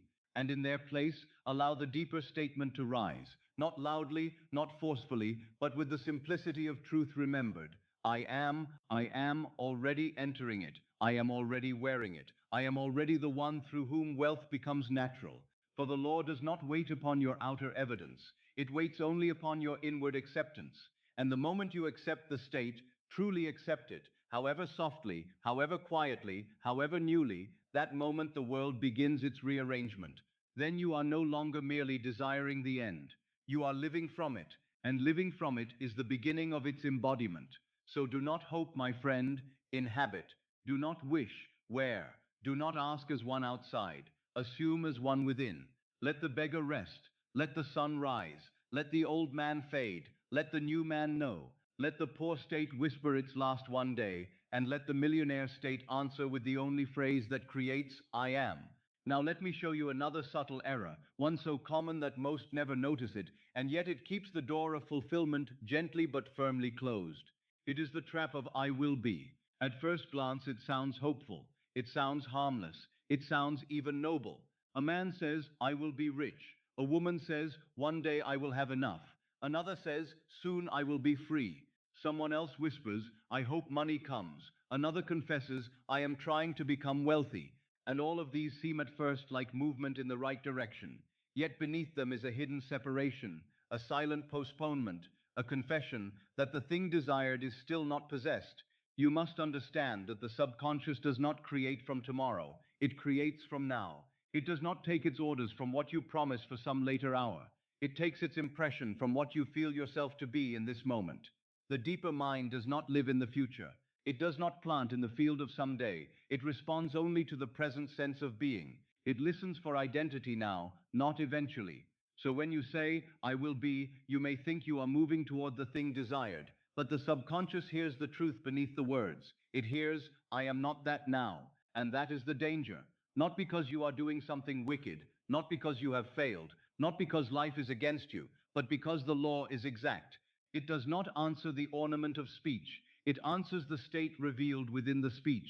If you say, I will be rich, the deeper mind hears, I am not rich now. If you say, one day I will have enough, it hears, I do not have enough now. If you say, soon I will be free, it hears, I am not free yet. If you say, I hope money comes, it hears, money is absent now. If you say, I am trying to become wealthy, it hears, I am still outside wealth. I am still on the road. I am still waiting to arrive. And the world being faithful mirrors the waiting. This is why so many sincere people remain in delay. It is not that they lack desire. Often they desire deeply. It is not that they do not mean well. Often they mean wonderfully well. It is that they have been taught to live in tomorrow. They have been taught to place their life just ahead of themselves, to defer peace until an outer event appears, to defer wealth until evidence grants permission, to defer identity until the world confirms it. They have been trained to speak in future tense and then wonder why life continues to remain just beyond reach. The world itself encourages this habit. It says work now and one day perhaps. It says struggle now and maybe later. It says endure now and eventually you may arrive. It has taught men and women to keep fulfillment over the next hill, always just ahead, always near enough to discuss, but never near enough to inhabit. So if you have spoken this way, do not condemn yourself. You were taught this language, you inherited it, you heard it in your homes, in your schools, in the air of human life itself. You were trained into tomorrow. But tonight you begin to learn the language of creation, and the language of creation is not tomorrow, it is now. Creation always speaks in the present tense. Not because this is poetry, not because it sounds grand, but because consciousness only creates from what it is. It does not create from what it intends one day to be. Being is the secret. Identity is the key. The deeper mind takes the now feeling as law, so you must stop speaking to yourself as one who is always about to arrive. You must cease leaning your whole inner life towards some later hour. The moment you say later with feeling, you have moved the desire out of reach again. This is why I ask you to become very gentle, very aware, very still with your inner speech. Notice how often the old state tries to keep its hold by placing life just ahead. I will be secure one day. Soon I will no longer worry. Eventually things will turn. Perhaps next month I shall be easier in money. These all seem comforting to the waking mind because they offer a future. But to the creative mind, they are delay dressed as encouragement. They do not claim the state. They merely admire it from the distance of time. And time is often the final disguise of lack. What then must replace it?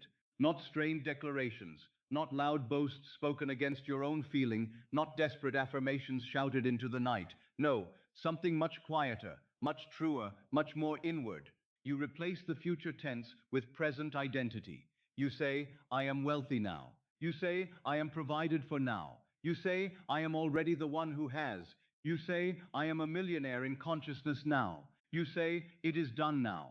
Notice the difference in the body when you hear these. I will be leans forward. It reaches. It stretches. It remains unsatisfied. But I am settles.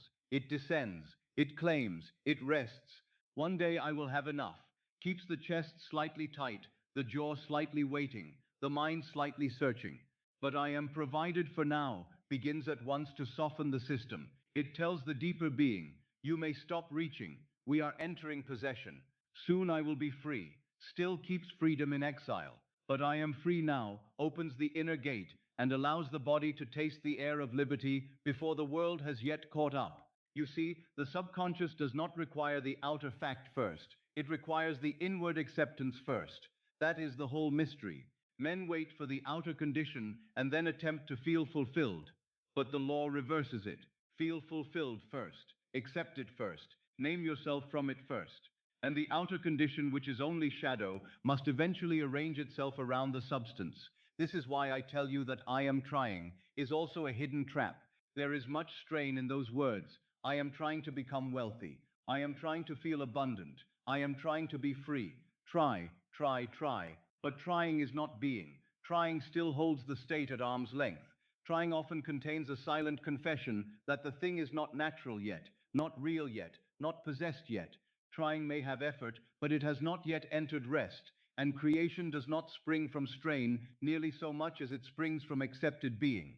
So tonight, do not try to become, be. Do not say, I will be a millionaire. Say inwardly, quietly, lawfully, I am a millionaire in consciousness now. Do not say, one day I shall have enough. Say, I am already provided for now. Do not say, soon I will stop fearing money. Say, I am at peace with money now, I am safe now, I am supplied now. Do not say, I hope life opens. Say, life is open to me now, I am the one for whom it opens now. And let these not be empty sounds. Let them be like stepping into a room that was built for you. Let them be like lowering your body into warm water. Let them be like a sigh after a burden is set down. Present tense assumption is not a trick of words. It is a relocation of identity. It is moving out of waiting and into possession. It is ceasing to stand at the threshold, saying, one day I shall enter, and simply stepping across. Perhaps this is the gentlest revolution of all. Not that you must fight for your wealth, not that you must prove yourself to the world, not that you must anxiously drag tomorrow into the present, but that you must simply stop abandoning the present to tomorrow. For the now is the only creative chamber. The now is where feeling impresses. The now is where assumption is sealed. The now is where the old self loses its authority and the new self begins to breathe. So if you have said, I will be, let it pass from you tonight without shame. Bless the old language and release it. It served as best it could within your former understanding. But now you know more. Now you know that tomorrow never creates. Only consciousness now creates. Only feeling now seals. Only identity now commands. And because you know this, you may let the future tense fall away like an old coat. You may say to yourself with quiet certainty, not demanding, not straining, but knowing, I am wealthy now, I am already provided for now, I am already the one who has now, I am a millionaire in consciousness now, it is done now. Let those words not excite you, but settle you. Let them not make you reach, but make you rest. Let them not feel like performance, but like recognition. For the moment you cease saying, I will be, and begin saying, I am, you begin speaking the true language of creation. And the world, though it may still seem slow for a little while, has already received its new command. Now let me take you deeper into one of the most important distinctions a man can ever learn if he wishes to alter his world. It is the difference between thinking of the million and thinking from the million. The difference sounds small when first heard, yet it separates longing from possession, distance from nearness, strain from rest, and wishing from creation. Most people think of wealth. They think about it as something outside themselves. They look at it as a man might stand in winter outside a warm house, gazing through the window at the fire within. He can see the light, he can imagine the warmth, he can picture the chair by the hearth, but he is still outside, he is still cold, he is still a spectator.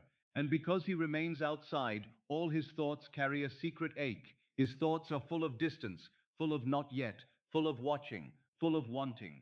This is how many approach wealth. They look at it, they admire it, they discuss it, they desire it, they measure its absence, they imagine what it would be like if only it were theirs. But in all of this, they remain outside the house. Their own thinking keeps them outside. They think of a million the way a hungry man thinks of a feast through a window. He sees the table set, he sees the plates, he sees the bread, he smells the meal, but he is not eating. He is still the one who lacks. And the very act of admiring it from the outside only deepens the separation. To think of wealth is to keep wealth as an object before you. It is something observed, something pursued, something hoped for, something kept in front of you, like a far country you have not yet entered. There is always some distance in it, some reaching, some silent sadness. Even when the words sound hopeful, the state beneath them remains one of separation. How wonderful it would be! How glorious it shall be! What joy when it comes! But all of these belong to the one standing outside the door. Now compare this with thinking from wealth. This is entirely different. To think from wealth is not to look at it. It is to stand within it. It is to wear the crown rather than admire it. It is to sit by the fire rather than stare through the glass. It is to eat at the table rather than press your face to the window of the feast. It is to move through life from the quiet inward conviction that the matter is already settled. When I speak of living in the end, I mean precisely this. I do not mean that you must constantly repeat to yourself the desired object, as though chanting at a distant star. I mean that you must enter the state that would be yours if the thing were already fact. You must see the world from within the fulfilled condition. You must let the inner position change first. For the end, once truly occupied, contains within itself all the means necessary for its own outpicturing. The great mistake is that men imagine the road instead of the arrival. They imagine the struggle, the process, the negotiations, the timing, the many little mechanisms by which the thing might come to pass. They think of how it shall happen. They think of who must act. They think of what must change. They think of what bridge must be crossed. And in so doing, they remain tied to means, tied to effort, tied to uncertainty. They place their attention not on possession, but on the journey of not yet becoming possession. But the law does not ask you to invent the road. The road is already implied in the destination. The bridge is contained in the end. The moment you truly occupy the fulfilled state, the means begin assembling themselves without your anxious supervision. The end contains the means, just as the oak is contained in the acorn. The seed does not first figure out the branches. It accepts its own identity, and the branches unfold by law. So if you would be a millionaire, do not think of the million as a distant pile of notes, a far number, an admired condition belonging to another version of yourself. Think from it. Ask yourself, what is the feeling of life when the thing is no longer in question? What is the mood of the one for whom wealth is not a topic of longing, but a background fact of existence? How does he breathe? How does she move? What has disappeared from the body? What no longer grips the mind? The one who thinks from the million does not rise in inward panic. He does not check reality every hour to see whether the miracle has begun. He does not inwardly bow before bills as though they were tyrants. He does not look at every delay and conclude that life is withholding. He does not secretly remain the same frightened self while attempting to decorate that fear with grand words. No, he sees from possession, he feels from security, he moves from enoughness, he has entered the warm house and shut the door behind him. Let me make this even clearer. Suppose a man says, I want 1 million, and then all evening he thinks of what that money could solve, what it could repair, what it could buy, what fear it could remove.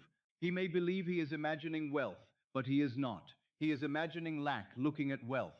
He is imagining poverty, admiring rescue. He is imagining the old man staring at the new man across a distance he still believes in. But suppose instead he asks, what is my inward condition if this were already so? And then he lets the breath lengthen. He feels the shoulders drop. He feels the peculiar absence of money fear. He notices the mind no longer bargaining with tomorrow. He senses the quiet dignity of one who is no longer inwardly chaste. This man has begun to think from the million. He is no longer outside the house, he is by the fire. He is no longer describing the feast, he is eating. He is no longer looking at the crown, he is wearing it. This is why I tell you never to imagine the struggle to get there. Do not imagine the hours, the conflict, the labor of becoming, the painful ascent, the chain of events in all their anxious detail. That is not living in the end. That is living in the means, and the means belong to the old state. The old state is fascinated by process because it does not trust being. The old state thinks power lies in figuring things out, but true imaginal power lies in occupying the fulfilled condition and allowing life to create the path. Imagine the moment after fulfillment, always after, the note already received, the account already relieved, the friend already congratulating you, the letter already stamped, the breath already free, the body already safe, the night already easy, the mind already no longer arguing with life. This is the mystical secret made practical. You do not create by watching yourself become. You create by assuming you are. Let me say it more quietly, because this truth belongs to the quieter chamber of the soul. Thinking of wealth still contains hunger. Thinking from wealth contains peace. Thinking of wealth asks when. Thinking from wealth asks nothing. Thinking of wealth watches the door. Thinking from wealth is already seated inside. Thinking of wealth lives with longing. Thinking from wealth lives with completion. And because this is a sleep teaching, you must understand how beautifully suited the night is for this change. In the drowsy state, you need not hold elaborate scenes. You need not write long dramas in the mind. You need only shift your place, that is all. A slight inward movement, a change of seat. Earlier you stood at the cold window looking in. Now you are inside by the fire. Earlier you gazed at the feast with yearning. Now the bread is in your hand. Earlier you looked at the crown and imagined the head that wore it. Now the weight of it rests quietly upon you. Do you see how simple it becomes? The law is not asking for strain. It is asking for occupancy. It asks where you are standing in consciousness. Are you outside admiring, or are you inside possessing? Are you longing toward the end, or resting from the end? This is the whole matter. The listener who truly grasps this will stop praying as one abandoned and begin resting as one already established. He will stop measuring the miles between himself and the thing desired and begin dwelling in the room where the thing is ordinary. She will stop saying, how shall I arrive? And begin saying, what is it like now that I am here? That question changes everything. For one question belongs to time, and the other belongs to identity. So tonight, do not let yourself stand once more outside your own fulfilled life. Do not look through the glass at the warmth and call that imagination. Enter, sit down. Let the fire touch your face. Let the table receive you. Let the crown rest naturally where it belongs. Let the million no longer be something viewed, but something inwardly occupied. And if at first this feels unfamiliar, that is no sign of failure. It only means you have long practiced standing outside. Very well. Then tonight you practice entering. You practice not reaching, but resting, not longing, but possessing, not staring through the window, but closing the door behind you and taking your place by the hearth. For the one who thinks from the end has already begun the miracle. The means are already stirring. The bridge is already gathering itself. The road is already folding toward the destination. And all because consciousness has ceased admiring and begun inhabiting. So ask yourself gently, almost as one half asleep, not how do I get the million, but who am I now that it is already so? Ask not what must happen, but what is the feeling after it has happened? Ask not, how shall I become? But from what place in myself shall I now live? Then remain there, warmly, quietly, naturally, that is living in the end. That is thinking from the million. And that is the doorway through which the shadow must eventually conform to the substance. Now let me bring you to something so simple that many overlook it, and because they overlook it, they miss one of the gentlest doors into fulfillment. I speak of the one scene, one small act that implies the thing is done, one brief imaginal moment that carries in itself the entire harvest. The mind of man, when first hearing of imagination, often makes the matter too large. It begins at once to construct long dramas. It wants to invent the entire road. It wishes to see every conversation, every figure, every event, every movement by which the desire shall become flesh. It wants to compose a great motion picture of becoming, and in doing so, it tires itself. It loses the softness required for planting. It turns a living act into labor. But the subconscious does not require long arguments. It does not ask for a lengthy performance. It asks only for a clear impression. It asks for a seed, not a forest. The oak does not arrive first as branches and leaves and shade. It begins as a tiny concentrated life. So too with the imaginal act. Give it one small scene, one true implication, one moment after fulfillment, and let that moment carry the whole burden. Do not create a long moving picture. Do not imagine every detail of how the money comes. Do not imagine all the letters, all the meetings, all the days between, all the efforts, all the explanations. Do not imagine trying. Do not imagine becoming. Do not imagine waiting for the world to change. That is still the old state dressing itself in spiritual clothing.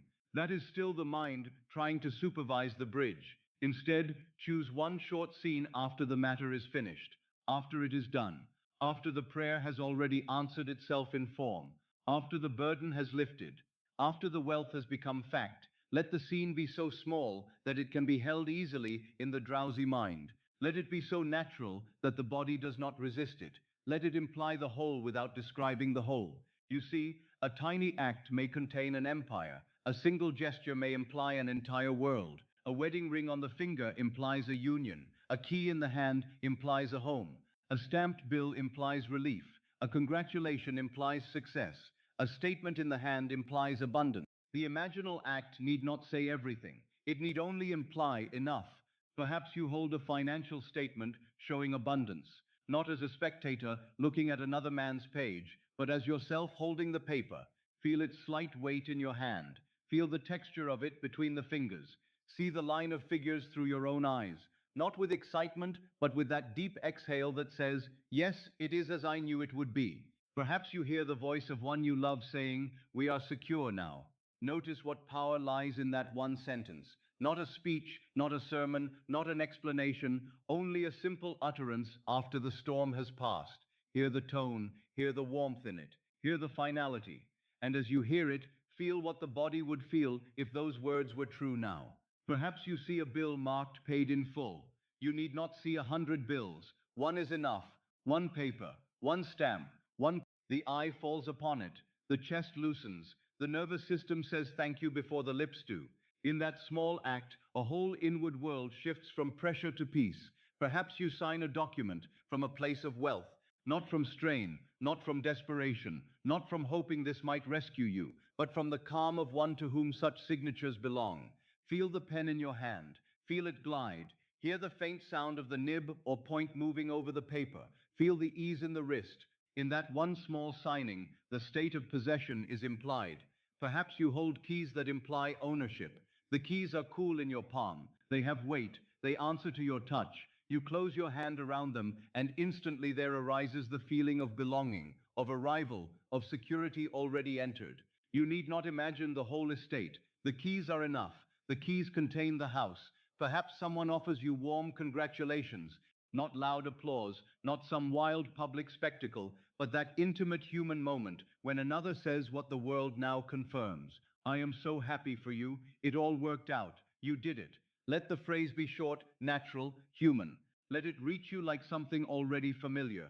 And in receiving it, let the body become the evidence. Perhaps your own imaginal act is nothing more than whispering, thank you, after the matter is settled.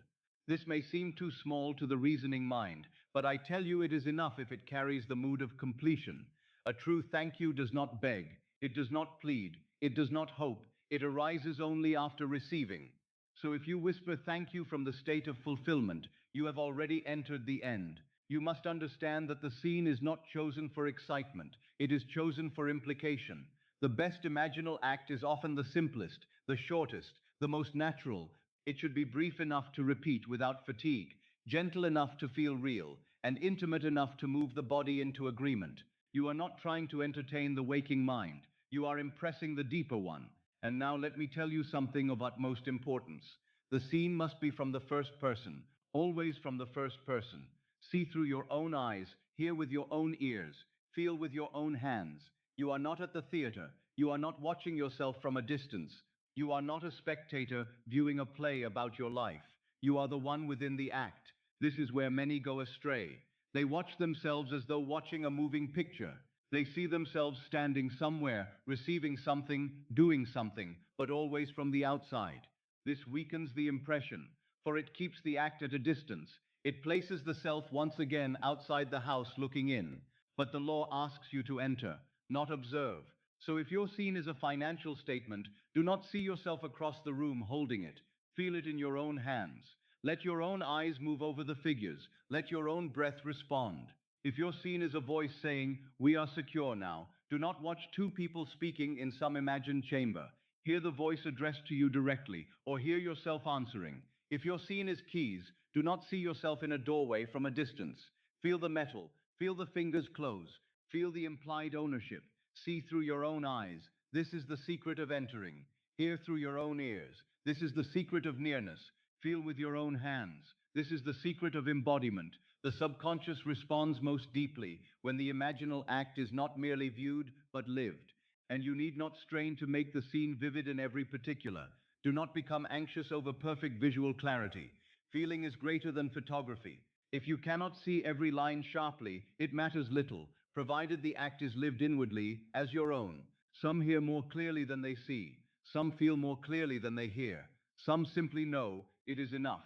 The important thing is not perfection of image, but naturalness of participation.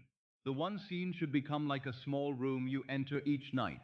You do not decorate the whole house. You return to the same little room because it carries the fragrance of completion. A short act repeated in the state akin to sleep acquires a peculiar power. It ceases to feel invented. It begins to feel remembered. And that is when the seed has truly taken root. So choose wisely, but choose simply. Not the grandest act, but the most natural one. Not the most theatrical, but the most convincing. Choose that one small scene which, if real, would imply all is done. Then enter it. Do not watch it. Enter it. Do not analyze it. Enter it. Do not return to it gently. Let it be brief. Let it be felt. Let it be yours. If it is a paper, hold it. If it is a voice, hear it. If it is a stamp, see it land. If it is a signature, feel the pen. If it is keys, close your hand around them. If it is congratulations, receive them. If it is thank you, whisper it from possession. One small act, one brief implication, one inward moment after fulfillment. That is enough, more than enough. For the subconscious does not, it asks only, what was accepted as true? And once it accepts the truth of your little scene, the world will begin in its own way to furnish the facts that correspond to it. So tonight, my friend, do not go into sleep with a great complicated motion picture. Go in with one quiet act, one small fulfilled gesture, one simple proof, one tiny scene that says without saying all is done. And let that be the seed from which the visible world must grow. Now let me give you the scene I would have you carry with you through the night. Not many scenes, not a changing series of pictures, not one image tonight and another tomorrow, because the restless mind enjoys variety.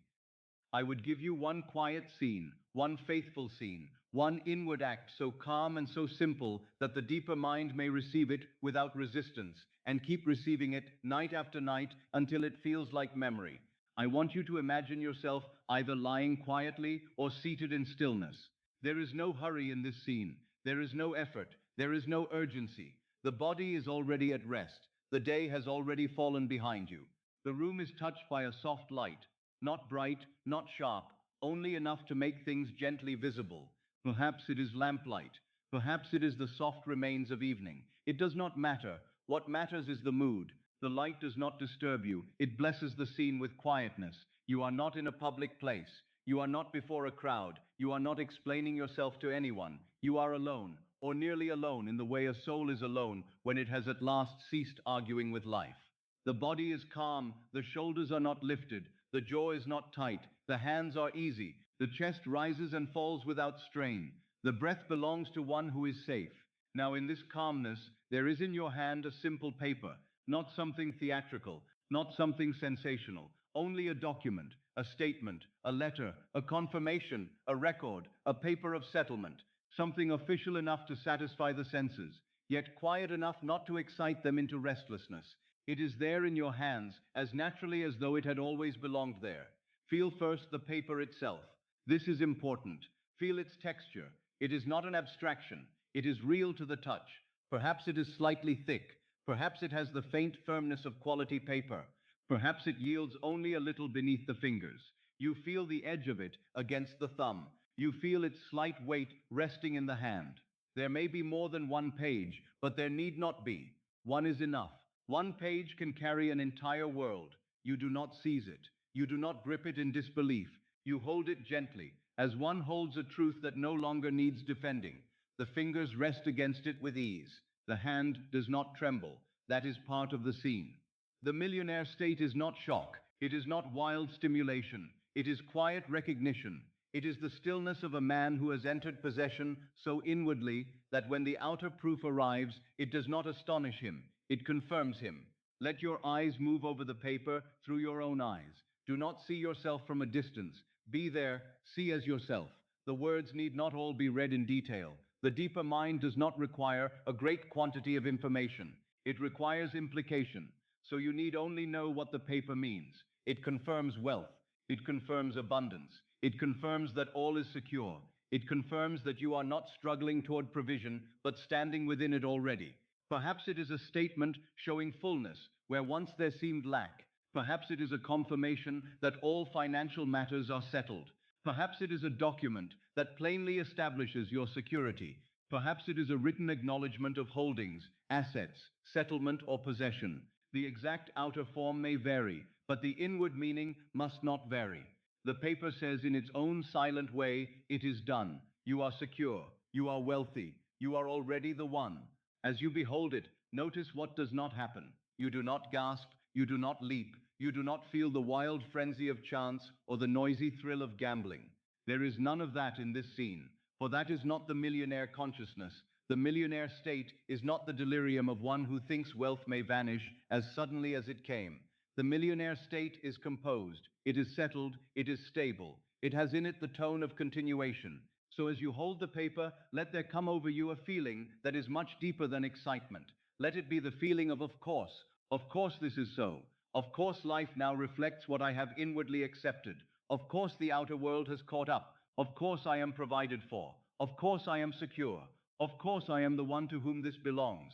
That small phrase, of course, carries more creative dignity than all the shouting of the anxious mind. It is the signature of normality, and normality is what the subconscious obeys most readily. So the scene must be bathed not in amazement, but in naturalness. The paper does not create the feeling, it reveals the feeling that was already accepted. That is why it soothes instead of shocks. Now let the light in the room touch the paper gently. Perhaps the page catches a soft glow along one edge. Perhaps the ink is dark and quiet against the pale surface. Perhaps the hand holding it is warmed slightly by the lamp nearby. Let the whole picture be tender and restful. You are not staring harshly, you are receiving. The body remains calm.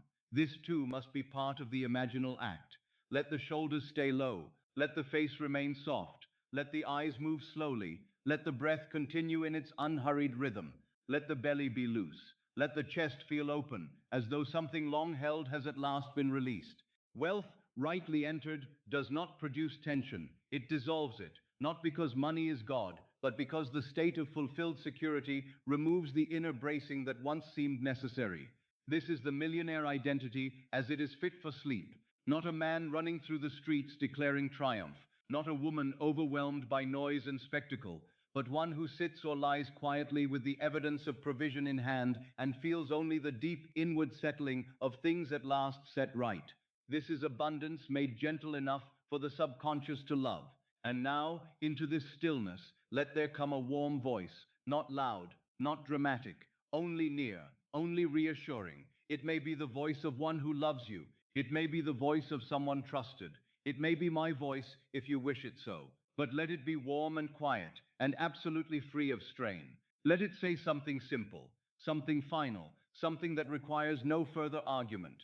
Perhaps the voice says, "You are secure now."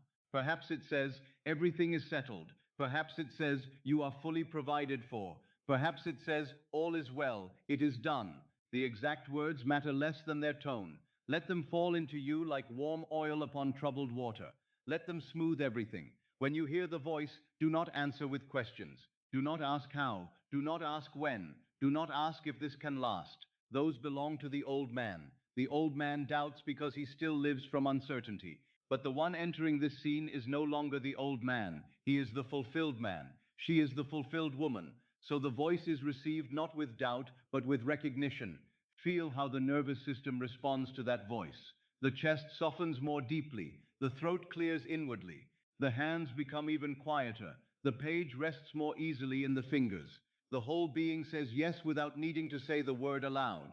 This is the millionaire state in its most restful form. Calm provision, stable abundance, natural identity. I want you to linger here. Do not rush the scene. There is no need to enlarge it.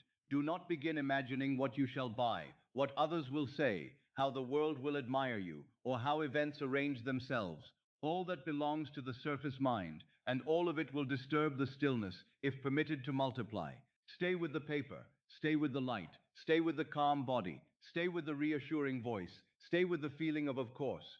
You see now why this scene is fit for sleep. It does not stimulate, it settles. It does not agitate, it confirms. It does not ask the mind to perform.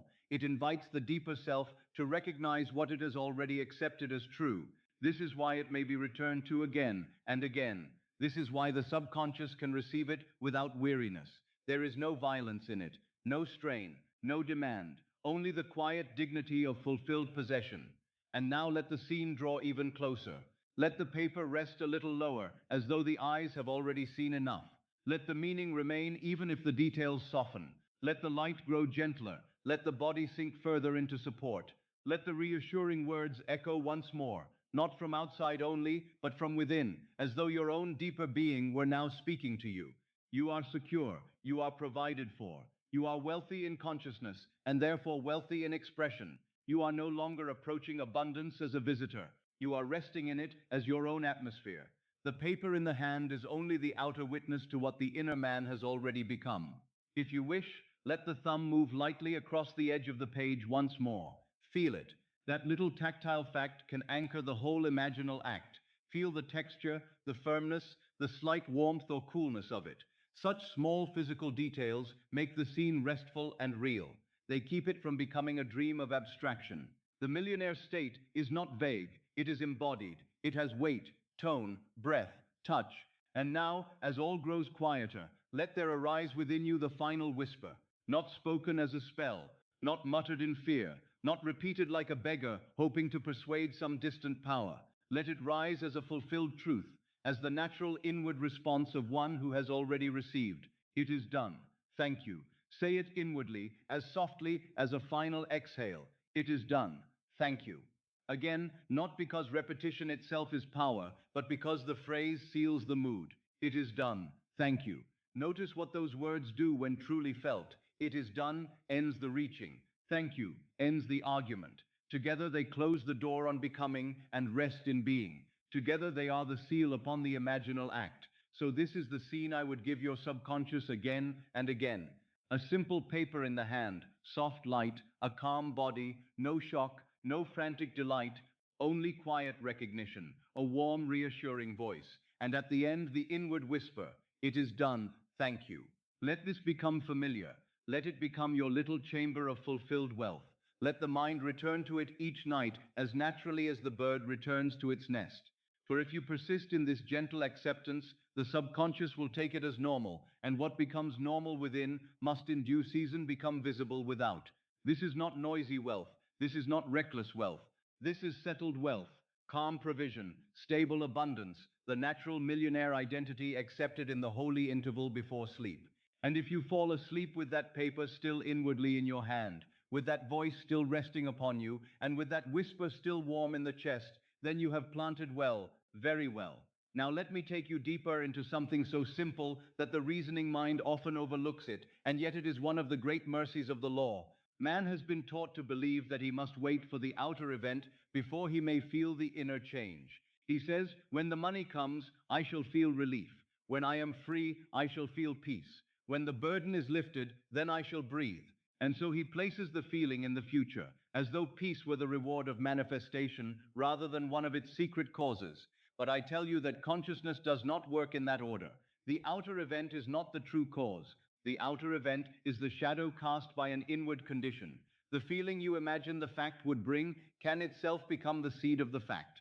This is why I have urged you again and again not to worship appearances, not to bow before the evidence of the senses, and not to make the world your God. The world follows, it does not lead. There is a law here, and it is a merciful law, for if the event alone could produce the feeling, then man would remain a prisoner of delay. He would always be waiting. He would always say, not yet, not yet, not until something changes. But the law of consciousness allows the movement to begin within. It allows you to feel first, and through that inward feeling to summon the outward correspondence. It allows you to enter the effect so deeply that the cause must arise in visible form.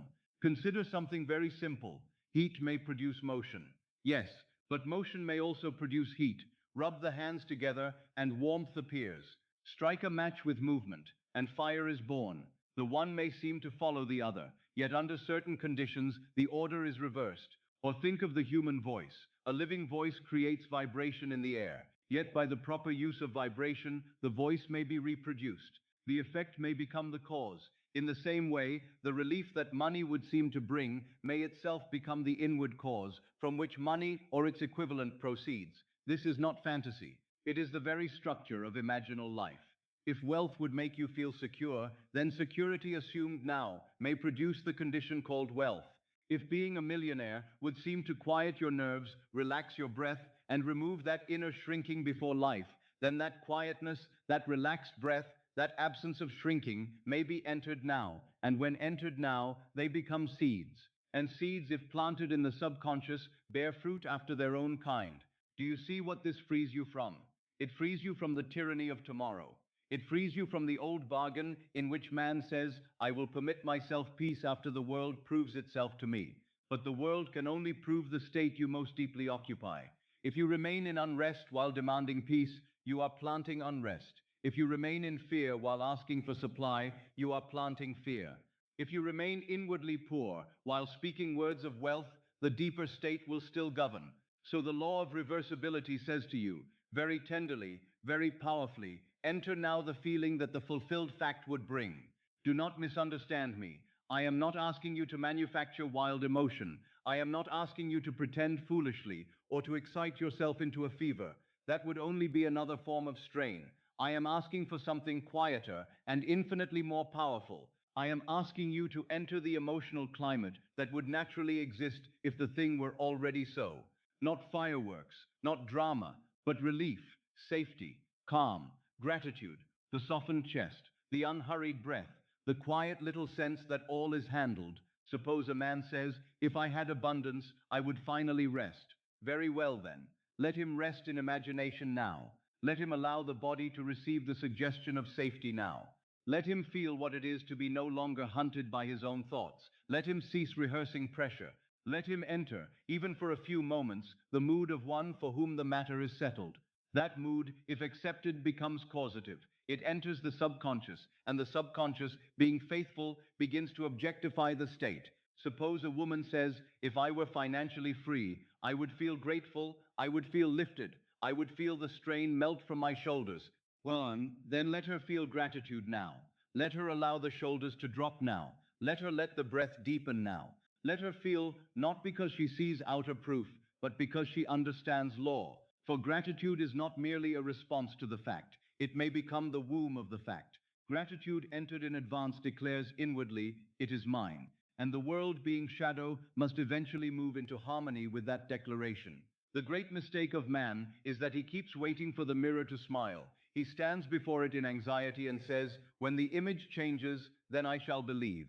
But the mirror cannot initiate, it can only reflect. If you smile first, the mirror responds. If you frown first, the mirror obeys. So it is with life. Do not wait for wealth to give you peace. Enter peace, and wealth must find its way to you. Do not wait for freedom to give you relief.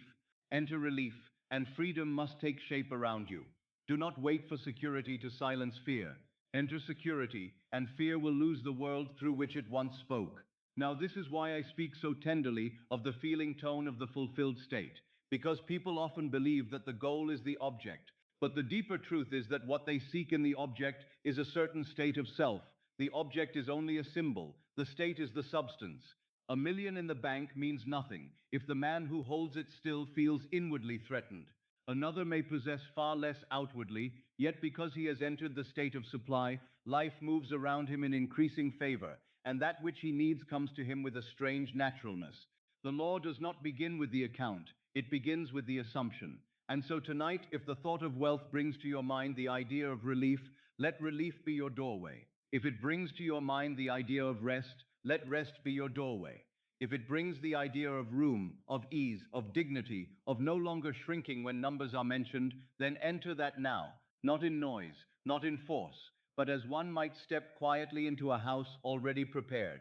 Feel what it would mean not to brace. Feel what it would mean to look upon your affairs without that old contraction.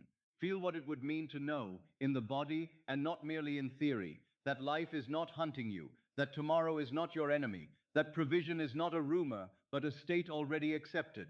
This is the effect. Feel it, wear it, rest in it, and if you rest in it with sufficient softness and persistence, the cause must appear. The outer fact must organize itself around the inward climate.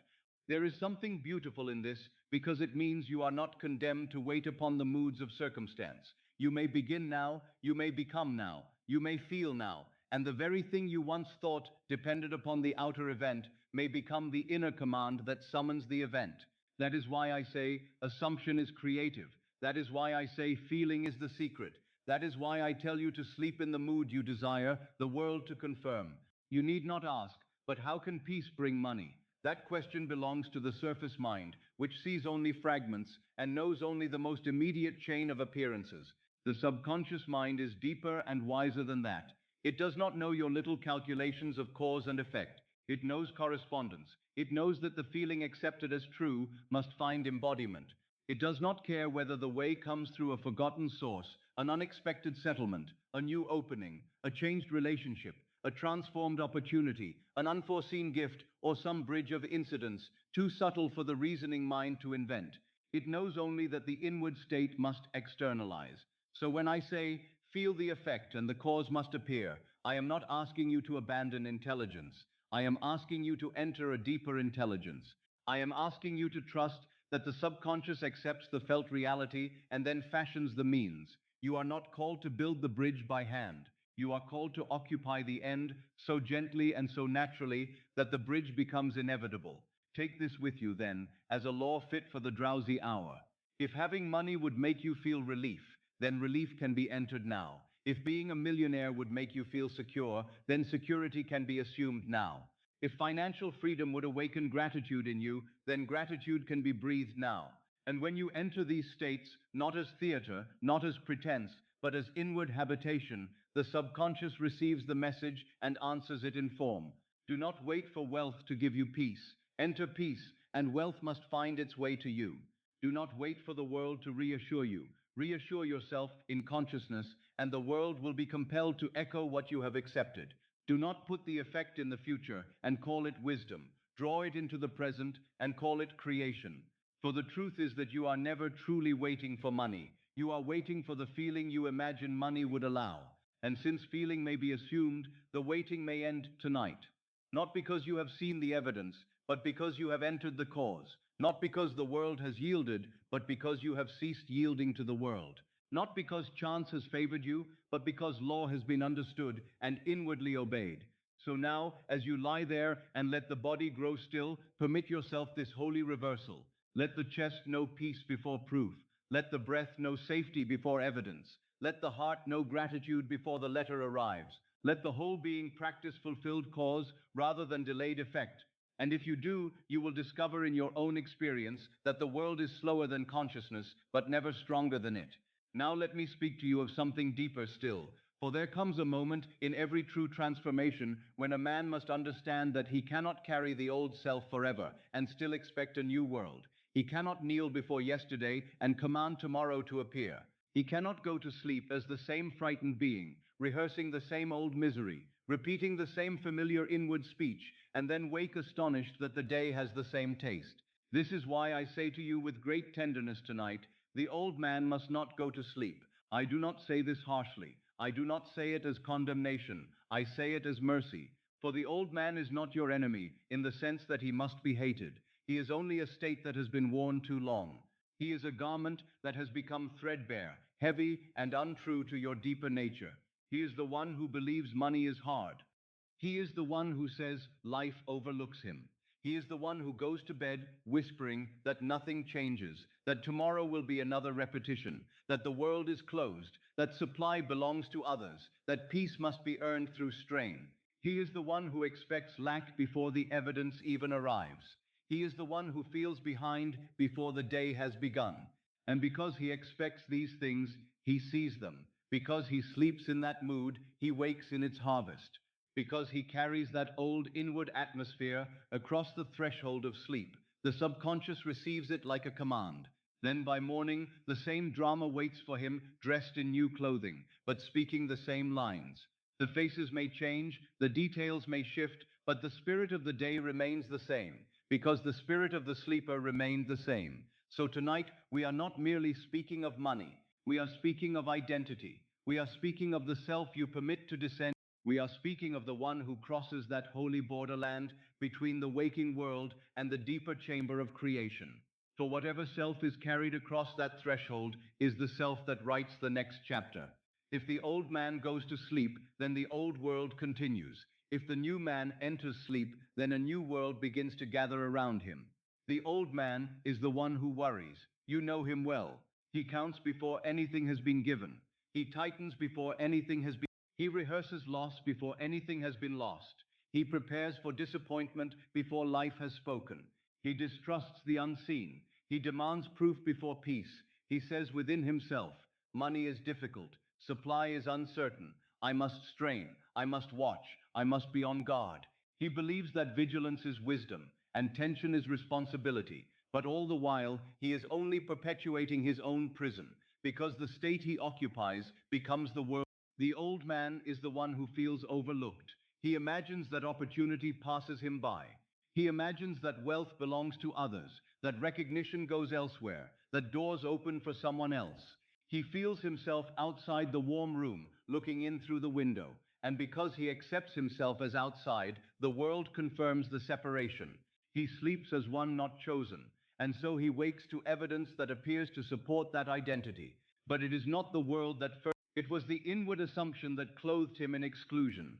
The old man is also the one who expects lack. He does not merely notice what is missing. He lives from the expectation that something will be missing. If a letter arrives, he braces. If a bill appears, he tightens. If an opportunity presents itself, he wonders first how it might fail. He meets life with an inner shrinking. He goes to sleep not in gratitude, not in completion, not in the feeling of provision, and because he falls asleep in that mood, he plants once more the same old seed. Then he wonders why the harvest resembles every former harvest.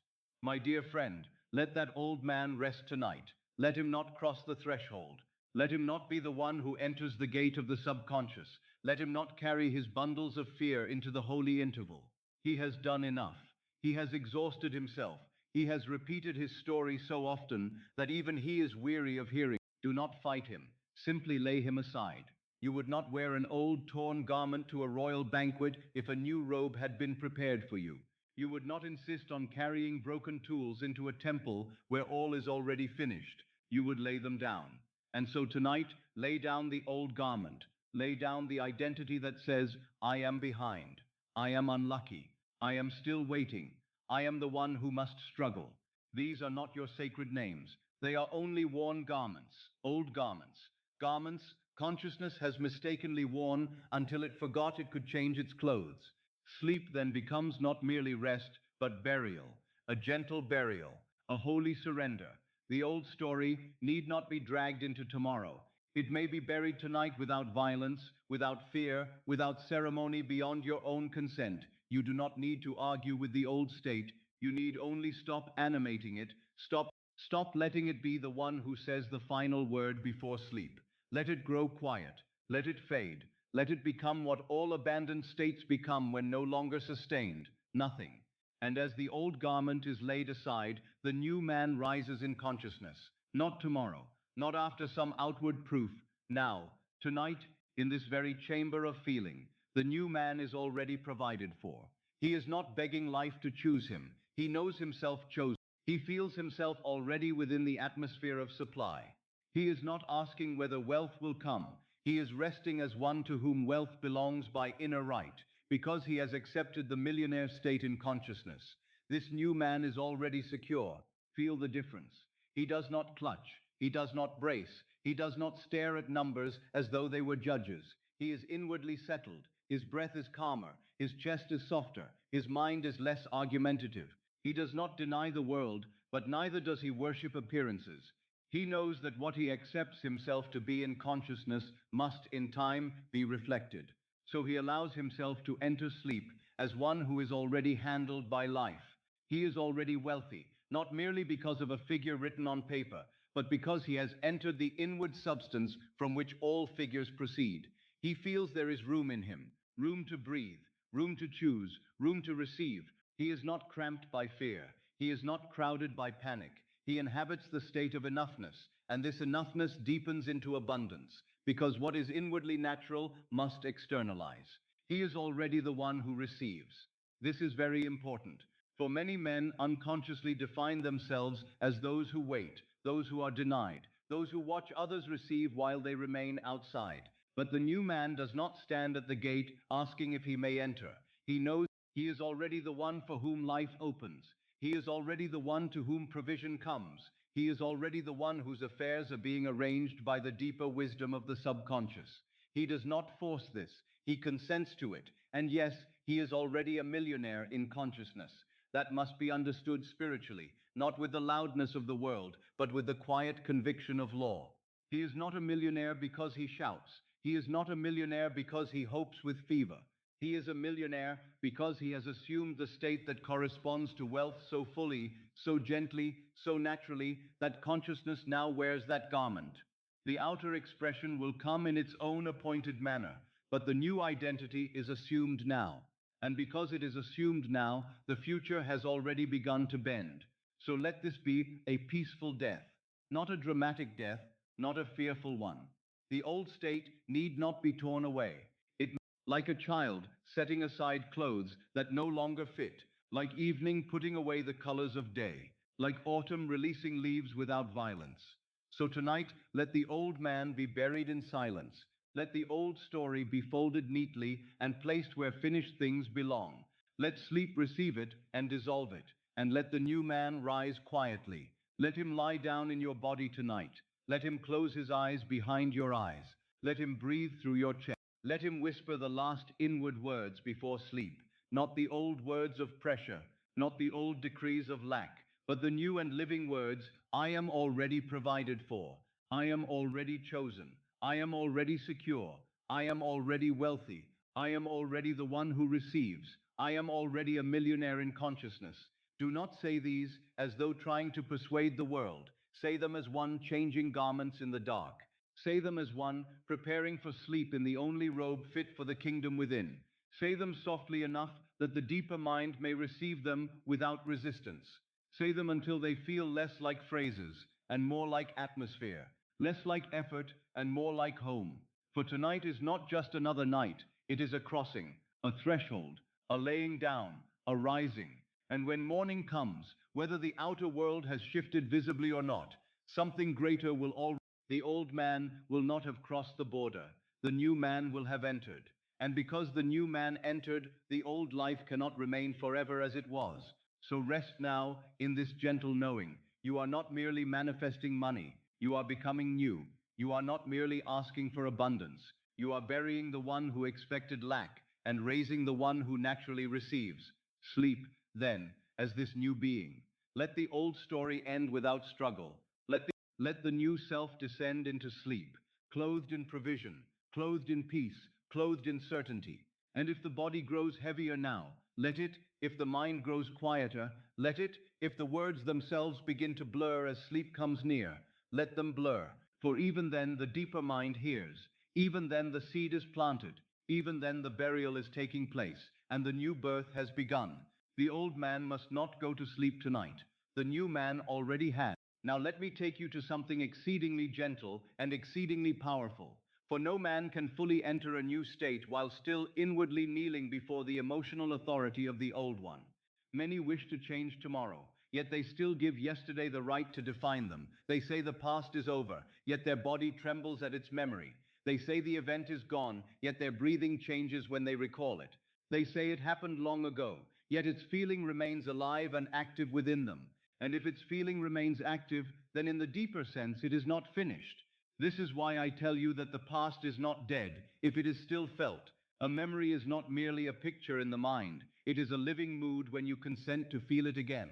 It is an imaginal act revived in the present, and the subconscious, being faithful, does not say, "This belongs only to yesterday." It receives the feeling as present truth. Then, according to law, it continues to reproduce the pattern of that feeling in fresh forms. Thus, many men and women do not live from the present at all. They live from emotionally active memories. They are not meeting life as it is. They are meeting it through the atmosphere of what once wounded them. This is especially true in matters of money. There are old moments, perhaps seemingly small, that still govern the nervous system. A bill once opened in fear, a letter once read with dread, a conversation in which you were told no, an opportunity that passed you by, a criticism that made you ashamed of your desire for more, a season where money disappeared and the heart learned to brace, a cold voice that implied you were not chosen, not worthy, not safe. Such moments may seem buried in time, but if they still carry emotional charge, they are still planting seeds. They are still sending instruction into the they are still shaping the harvest. A memory that causes fear is not harmless recollection. It is active influence. It is an inward climate. It is a script not yet dismissed from the stage. And so the subconscious continues to ask no questions. It simply receives the feeling and produces corresponding experiences. If money once meant panic and the panic was never dissolved, then the body continues to associate money with danger. If rejection once made you feel unseen and that feeling was never transformed, then opportunity may still be approached from the state of not chosen. If shame once entered around money and you still inwardly bow to it, then wealth itself may feel unsafe or distant or undeserved. Therefore, I say to you tonight, very softly, very kindly, that revision is mercy. Revision is not a trick. It is not childish invention. It is not the refusal. Revision is the reclaiming of the past from emotional tyranny. It is the changing of the state created by the memory. And when the state changes, the harvest must change, because the world can only continue what consciousness continues to authorize. You must understand this clearly. Revision is not denial. I am not asking you to become dishonest with yourself. I am not asking you to pretend you never suffered. I am saying that the meaning of the event is not fixed unless you continue to fix it. What you keep feeling as true, you keep making fertile. But if you withdraw the old feeling and replace it with a new one, then the memory loses its creative authority. It no longer rules the present. It no longer dictates the future. The event may remain as history, but it ceases to remain as identity. Suppose there was a bill that once caused you panic. Perhaps you opened it and your chest tightened. Perhaps your thoughts raced. Perhaps you felt the floor drop inwardly. That moment, if still emotionally alive, continues to instruct the body. Every new bill is then met, not as itself, but as an echo of that old fear. So in revision, you do not merely remember the bill as it was. You re-enter the imaginal scene and change its feeling tone. You see the paper again, yes, but now it is marked paid in full. Or you hear a warm voice say, "This has already been handled." Or you feel your own body remain calm as you hold it. In that moment, you are not lying to yourself. You are changing the inward state attached to the image. And because the state changes, the future response changes. Suppose there was rejection from an opportunity. Perhaps you were overlooked. Perhaps you did not receive the position, the opening, the invitation, the agreement, the chance you desired. That moment, if still felt as proof that life does not choose you, remains active in the subconscious. It becomes part of the old. You may then approach every new door with hidden expectancy of refusal. So revision enters that scene and changes it. You hear not the old refusal, but approval. You receive not the old silence, but acceptance. You imagine the handshake, the nod, the letter, the warm sentence. We are pleased to have you. You let the body feel what being chosen feels like. Then the old memory no longer teaches exclusion. It begins to teach acceptance. Suppose shame and this is very common and very cruel. A person was made to feel small for wanting more, or careless for desiring ease, or foolish for not knowing, or weak for needing help. That shame, once planted, can continue long after the original voice has gone silent. It becomes self-sustaining. It becomes the atmosphere through which every financial thought is filtered.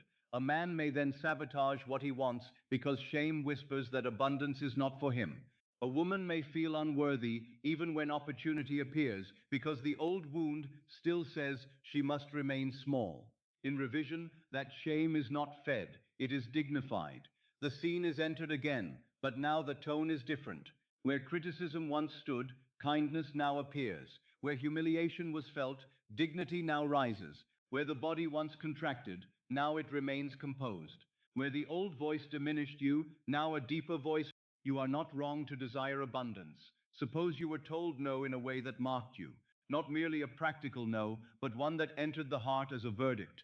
Perhaps it taught you that money is withheld from you, that life is stern, that asking is dangerous, that hope is humiliating. Then each new desire is contaminated by the memory of being denied. In revision, that no becomes a yes. Not by force, not by noise, but by calm replacement. You see the same room perhaps, the same table, the same letter, the same setting, but the words are altered. The answer is favorable.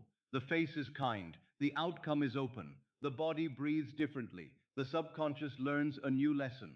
Suppose you once lost money and from that loss concluded that you are unsafe, that life takes from you, that wealth cannot stay, that security is fragile. Then you may continue to live as one expecting loss, guarding against it. In revision, that loss is transformed at the level of feeling. You re-enter the scene, not to deny that something occurred, but to remove the state of danger that was attached to it. You let the ending become one of restoration. You imagine the recovery, the correction, the return, the calm wisdom that replaced fear. You feel security, where once you felt vulnerability. And in doing so, you break the chain that says every gain must be followed by loss. This is the it cancels the old money story by removing its emotional ink. The page may remain, but the writing changes. The subconscious does not continue what has lost its feeling tone. It continues what still feels true. Therefore, if you revise fear into calm, shame into dignity, rejection into approval, panic into provision, not chosen into accepted, then the old script loses its right to direct tomorrow. Let me say again, for it is very important. Revision changes the state the fact produced. Denial remains tense. Revision becomes free. Denial argues with the event. Revision changes the inward atmosphere attached to it. Denial is still trapped by what happened. Revision steps into creative authority and says, this memory shall no longer command my future. So tonight, as your body grows heavier and your mind gentler, I would have you understand that yesterday's poverty identity need not be carried forward. You are not obligated to remain faithful to wounds that have already taken enough from you. You are not asked to live forever under the emotional government of old bills, old refusals, old humiliations, old fears. These are not sacred decrees. They are states that can be altered. They are scenes that can be revised. They are garments that can be removed. If there is a memory of bills causing panic, let it now become a memory of everything being paid in full. If there is a memory of rejection, let it become a memory of warm approval. If there is a memory of shame, let it become one of quiet dignity. If there is a memory of anxiety, let it be entered again and clothed in calm. If there is a memory of not being chosen, let it become a memory of being welcomed, accepted, desired. If there is fear, Let it become security, not tomorrow, now, in consciousness, in the holy interval before sleep. The event need not be rewritten with great complexity. A single changed element can alter the whole emotional tone. A stamp reading paid in full, a voice saying, "It is settled," a hand warmly extended, a face smiling instead of turning away, a sentence of reassurance where once there was criticism, a breath of ease where once there was panic. These are enough if felt, for the subconscious does not require elaborate drama. It requires impression. If you revise a money memory until its feeling becomes different, then the creative root has been changed. And if the root has been changed, the fruit cannot remain the same forever. You need not remain the child of yesterday's lack. You need not go to sleep tonight under the old poverty identity. You need not call yourself by the emotional names given to you through former wounds. You may let them go. You may bless them and dismiss them. You may take the old money story out of your hands and place it where finished things belong. Then sleep, not as the one still governed by old panic, but as the one who has revised the script. Sleep as the one whose bills end in completion. Sleep as the one whose rejections are transformed into welcome. Sleep as the one whose shame has become dignity. Sleep as the one who is safe now. Sleep as the one already accepted by life. Sleep as the one who is no longer required to repeat yesterday inwardly. For when the state changes, the harvest changes. And tonight, my dear friend, the state is changing. Now let me bring you to what I would call the true millionaire code. For many have imagined that the secret lies in some single phrase, some formula, some little arrangement of words that if spoken often enough must compel fortune to appear. But the deeper truth is this: the code is not merely a sentence. The code is identity. The code is the man you consent to be. The code is the concept you hold of yourself when no one is watching, when the room is quiet, when the outer world is not present to persuade or frighten you. A poor man may speak of wealth from morning until night, and remain poor in consciousness. He may repeat noble words, he may pronounce splendid affirmations, he may try to persuade himself by force. Yet if beneath all that speaking, he still feels himself to be the one who is not chosen, not supported, not secure, not trusted with abundance, then he has not changed the code. He has only decorated the old state with new language. And the old state, being deeper, being more accepted, being more natural to him, continues to create. This is why I tell you that self-concept is the cause, not because the world is cruel, but because the world is faithful. It gives form to the identity you inwardly occupy. It mirrors, with astonishing obedience, the estimate you hold of yourself. If you feel yourself to be the one for whom life is always difficult, then life will continue to wear that face. If you feel yourself to be the one who must struggle for every little crumb, then circumstances will gather around that assumption and seem to confirm it. But if you begin to feel yourself as the one for whom life provides, as the one who receives naturally, as the one who is always supported, then the mirror must begin to change, for it has no power to resist the face before it. The true code, then, is not a line recited with tension. It is the inward identity that gives birth to that line. A sentence may help you enter the state, yes, but the state itself is the power. And what is a state if not self-concept made living? It is the felt sense of "this is who I am." It is the quiet inner posture from which you meet letters, bills, opportunities, conversations, silence, sleep, and tomorrow. So let me speak very plainly. A poor person trying to manifest money often remains in lack because he is still trying from the identity of one who does not have. He approaches wealth as a beggar approaches a palace. He admires it, he longs for it, he may even pray to it, but he has not yet become inwardly at home with it. He still feels distance, he still feels separation, he still feels that money belongs to some other class of being. And because he feels this, he keeps wealth psychologically far away, even while he asks for it. But the one who feels chosen, provided for, trusted, welcomed by life, already stands in a very different relation to wealth. Such a one does not reach with panic. He does not inwardly plead. He does not continually ask whether he is worthy of receiving. He does not make each desire a courtroom. He feels natural in the atmosphere of supply. He feels himself to be the kind of being for whom doors open, for whom opportunities arrive, for whom provision is not strange, not rare, not suspicious, but fitting. Do you see the difference? One says, "How may I get money?" The other says without words, of course life provides for one such as I. One feels himself outside the house looking in. The other feels himself seated at the table. One is asking for admission. The other is already home. And because he is already home in consciousness, the world must in time show him the outward signs of what he has inwardly accepted. Now, I would have you consider carefully the nature of the millionaire self-concept. It is not arrogance, it is not loudness, it is not vanity, it is not feverish excitement. It is not the childish dream of dazzling others. It is far more serene than that. The true millionaire consciousness is quiet. It is grounded. It does not tremble before figures. It does not shrink when responsibility appears. It does not feel personally threatened by every expense. It is not always checking, always calculating from fear, always bracing, always secretly preparing for disappointment.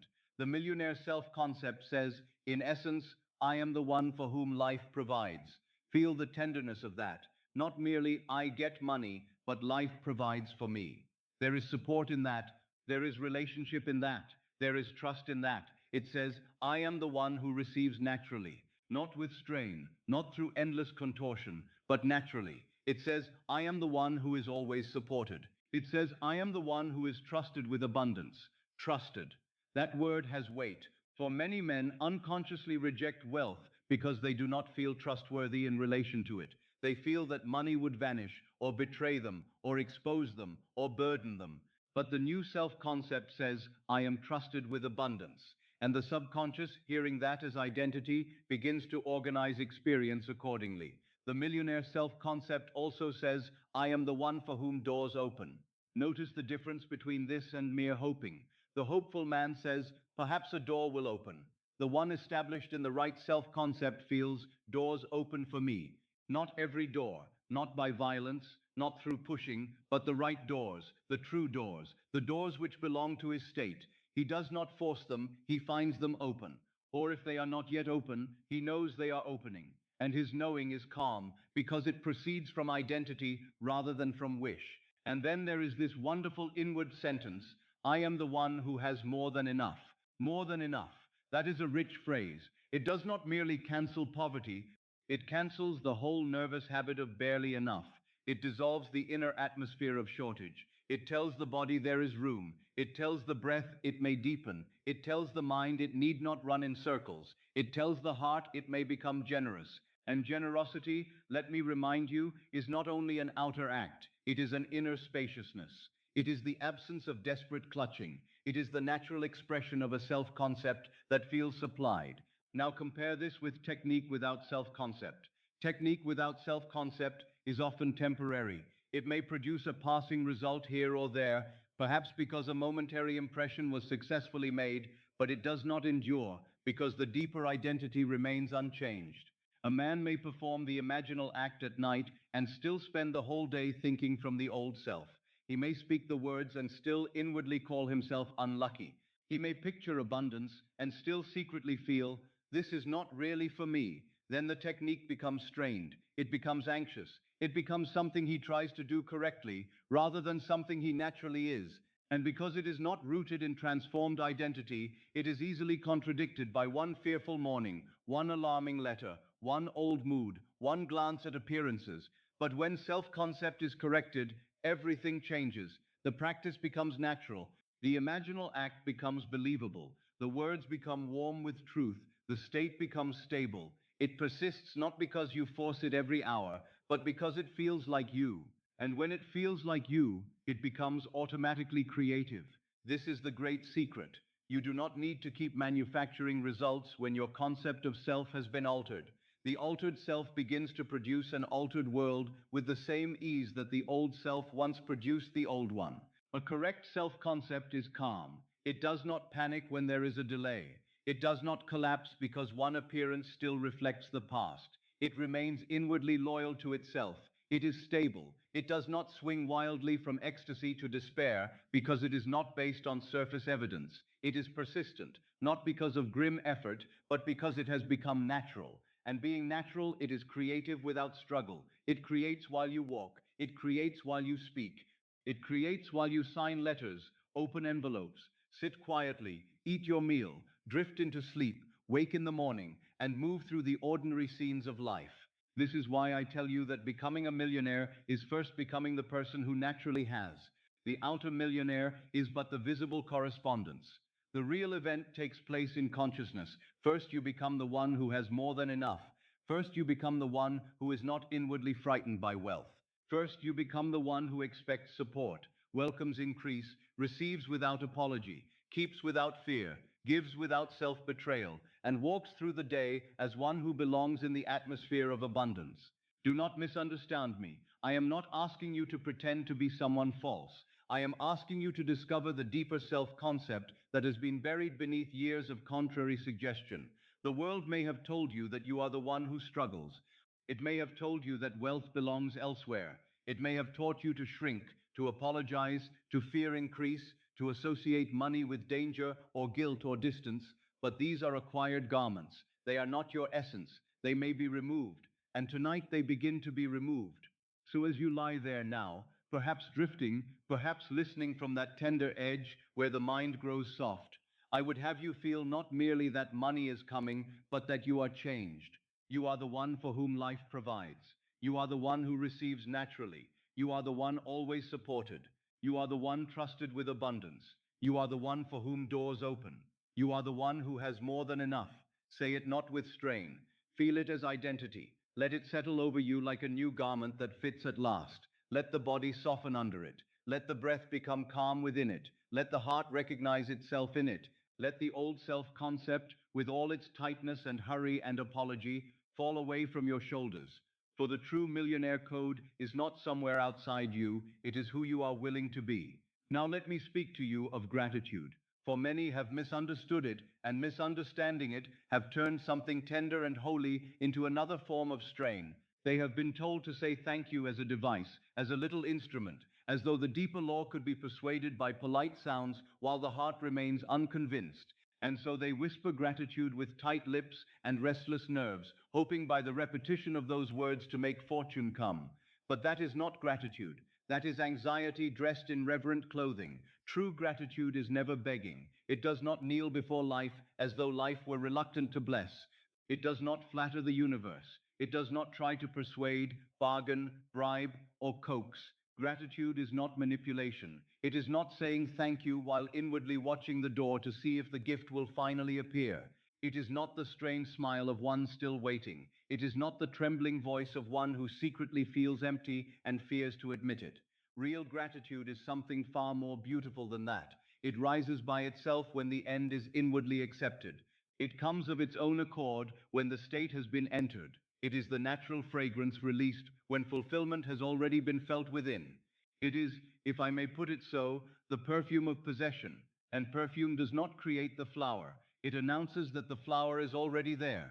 Feel that carefully. Gratitude is the perfume of fulfillment. It is the sigh of the one who has received. It is not a method to get. It is the song of having.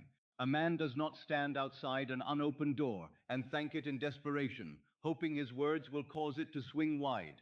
But when the door has already opened and he has entered the house, a quiet thankfulness may rise in him without effort, not because he is trying to make the house real, but because he is inside it.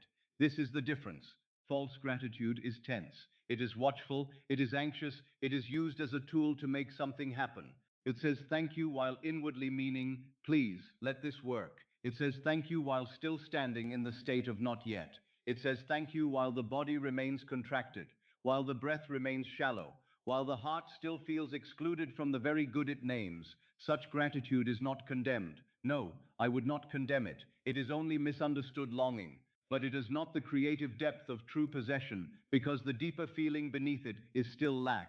True gratitude, on the other hand, is soft. It is warm. It is natural. It does not rush. It does not lean forward. It does not question itself every few seconds. It comes like a gentle warmth through the chest, like the shoulders dropping when a burden has ended, like the breath deepening after news that all is well. It is quiet certainty. It is the inward smile of one who no longer needs to ask because the thing has been accepted. So when I guide you toward gratitude, I am not asking you to perform. I am not asking you to decorate desire with pious language. I am asking you to enter the fulfilled state so deeply, so quietly, so naturally, that gratitude appears as its own evidence. The state first, the gratitude after. The possession first, the perfume after. The accepted end first, the whisper of thanks after. Imagine the scene we have been building together. You are resting quietly. The body is no longer braced. The room is gentle. The light is soft. In your hands is the paper, the statement, the record, the letter, the confirmation, whatever form the mind chooses to imply fulfillment. You feel the texture of the paper beneath your fingers. It is real to the touch. It is steady. The words upon it are simple and complete. They tell no story of striving. They announce no battle. They merely confirm that what had seemed distant is now settled. And what happens in you when you read it? Not frenzy, not disbelief, not the wild, shaking excitement of one who thinks fortune may vanish if he breathes too hard. No, something calmer, something wiser, a little warmth behind the breastbone, a looseness in the throat, the chest opens, the jaw softens, the belly releases. And from that place, without rehearsal, without command, there comes a whisper, thank you. That thank you is holy because it does not ask, it seals, it does not reach, it rests, it does not beg the scene to become. It acknowledges the truth already felt. It is the signature at the bottom of the imaginal act. It is the wax pressed by the ring. It is the final soft closure by which the subconscious knows this has been accepted. You see, the listener who whispers thank you from possession is very different from the one who says it from fear. One says it with tightness, looking ahead, still wondering if the world will comply. The other says it from within the fulfilled state, as naturally as one might breathe after stepping into warmth from the cold. One uses the word to try to open the gate. The other speaks it because he is already inside. This is why I tell you that gratitude should never be forced. The forcing itself reveals that the state has not yet been entered. If you must strain to be thankful, then do not strain. Instead, go back more gently. Return to the feeling of the end. Return to the scene after the matter is settled. Return to the bodily sensation of relief, security, peace, and quiet arrival. Let the shoulders fall. Let the breath lengthen. Let the nervous system recognize it is handled. And then, perhaps in that softened moment, gratitude will rise of itself, the way fragrance rises from a flower without being told. There is a very tender quality to true gratitude. It does not call attention to itself. It does not insist on being heard. It is often no more than a silent inward murmur, almost too soft to notice, yet deep enough to impress the whole subconscious. It may be only a small inward thank you, breathed into the darkness as sleep approaches. But if it proceeds from possession, it has more creative weight than 1,000 loud declarations made from tension. So tonight, and on every night, you use this law. Let your thank you come at the end of the accepted scene, not before, not as bait, not as an attempt to win favor. Let it arise after the paper is felt, after the relief is known, after the millionaire state has become calm and natural within you. Then whisper, thank you, not to get, but because it is done. For that is what true gratitude is. It is not the cry of one who hopes, it is the sigh of one who has received. It is not a plea sent upward into uncertainty. It is the warm fragrance of fulfillment already blooming in consciousness. And when you let thank you be that soft, natural, already received, quietly certain, it becomes a seal, not a plea, not a bargain, a seal. So rest in that now. See the end. Feel the relief. Let the body know it is safe. And when the state has become real enough to soften you from within, let the final whisper rise like a little prayer with no desperation in it at all. Thank you. It is done. Now let me speak to you of what follows the accepted end, for this is where many become frightened and undo in daylight what they planted in the holy interval of night.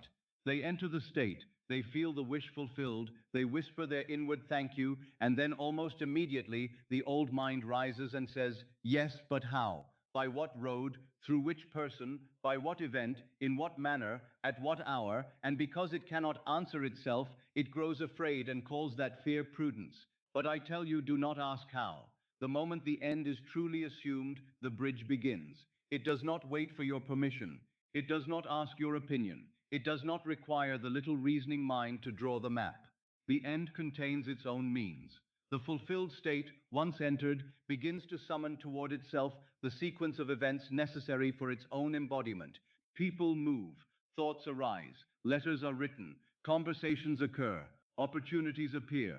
Things once forgotten return to memory. Old arrangements dissolve. New arrangements come forward. And all of this may begin before you can detect the first visible sign. This is why I say the conscious mind does not need to design the bridge. The conscious mind is too small for that task. It sees only fragments. It calls one event favorable and another unfavorable, not knowing which stone belongs in the arch and which must be removed for the arch to stand. But the deeper mind, the subconscious impressed with the end, knows how to build by ways your waking reason could never invent. It moves with a wisdom too fine for anxious interference. So once the end is assumed, once the millionaire state has been accepted as your inward reality, do not stand over the seed demanding that it explain itself. Seeds do not argue, they unfold. The bridge of incidents is simply the unfolding of the accepted state in the world of facts. That is all. It is not magic in the cheap sense, it is law. It is the state made visible in a chain of natural events. And these events may not look dramatic. In fact, they often look so ordinary that the impatient mind dismisses them. A man may meet someone casually and think nothing of it, yet that conversation becomes the very opening he required. A letter may arrive among common papers, and within it lies the unexpected adjustment that clears an old burden. A position may be lost, and the frightened mind cries failure, not seeing that the old door had to close because a larger door could not open, while the smaller one still held the imagination captive. An old account, forgotten and unattended, may suddenly reappear as a source of supply. A chance introduction may become a business path. A debt may resolve through a correction no one had planned. Something apparently minor may prove to be the first movement of the whole bridge. This is why I warn you so tenderly. Do not demand one specific channel. Do not say, it must come through this person. Do not say, it must happen by this means. Do not say, it can only come if this one thing occurs. The moment you do that, you leave the end and descend again into the restless planning of the old man. You begin to worship means. You begin to believe that one door is the door, one person is the source, one arrangement is the life giver. But the source is not in persons. The source is not in channels. The source is in consciousness. Persons and channels are but instruments through which the state fulfills itself. If you insist upon one instrument, you may miss the orchestra already tuning itself for your arrival. So let life choose the channel. Let the deeper intelligence choose the road. Your work is not to invent the means, but to remain faithful to the end. Stay inwardly with the fulfilled feeling. Stay with the millionaire self-concept. Stay with the quiet certainty that it is done. And let the world, which is only the shadow, reorganize itself in obedience. There are times when the first movement of the bridge even appears to contradict the desire. That is why one must be still. One may hear unfavorable news. One may see a delay. One may find that what seemed secure is disturbed. And immediately the old mind says, you see, it has failed. But how little that mind knows. The seeming contradiction may be the very thing necessary to loosen an arrangement that no longer belongs to the new state. A delay may be protection. A closed door may spare you from a lesser outcome. The bridge is not always pleasing to the anxious eye in its first stages, but judged from the end, it is exact. Suppose a man assumes himself prosperous, secure, and recognized, and shortly thereafter loses a narrow position which had long kept him in a state of dependency. He may cry out in fear and call it ruin. Yet if he remains faithful to the end, he may discover that this loss was the very liberation required for a greater opportunity to appear. Suppose a woman assumes herself already provided for, already relieved, already safe in money, and then receives an unexpected letter concerning some old account or adjustment she had forgotten. She may see in it, if she is wise, not accident, but movement on the bridge.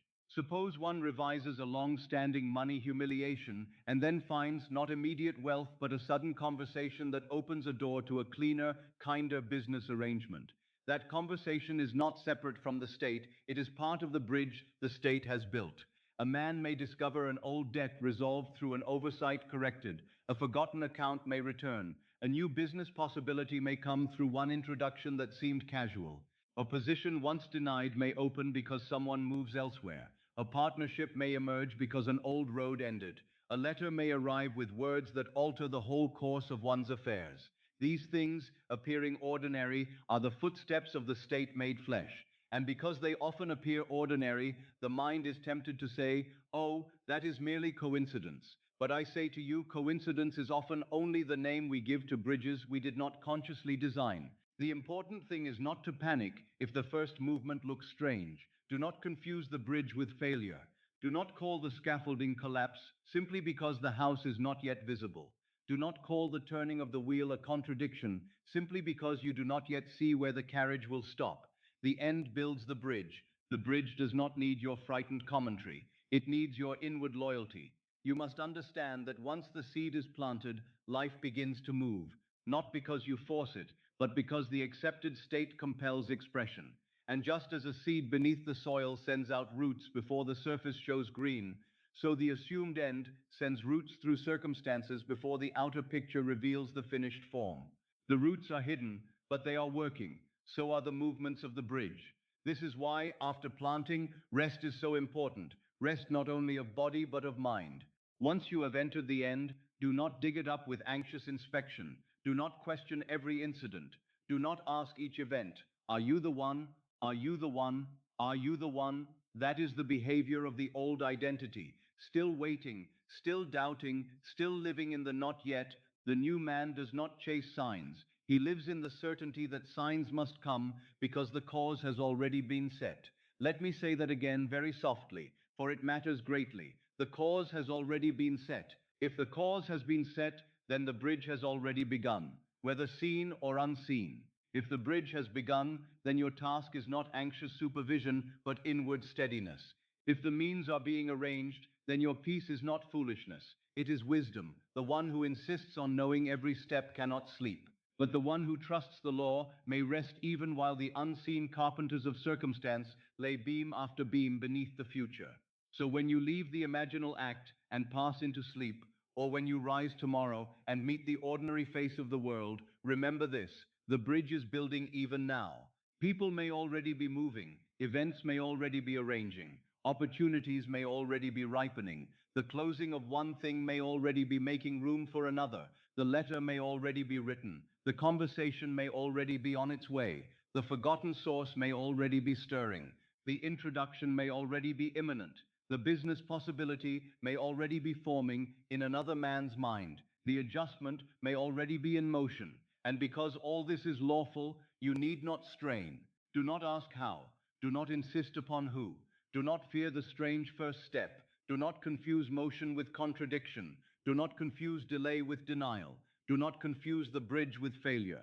The end is the power, the end is the cause, the end draws its own road out of the invisible. So rest in that now. Let the millionaire state remain gentle and accepted within you.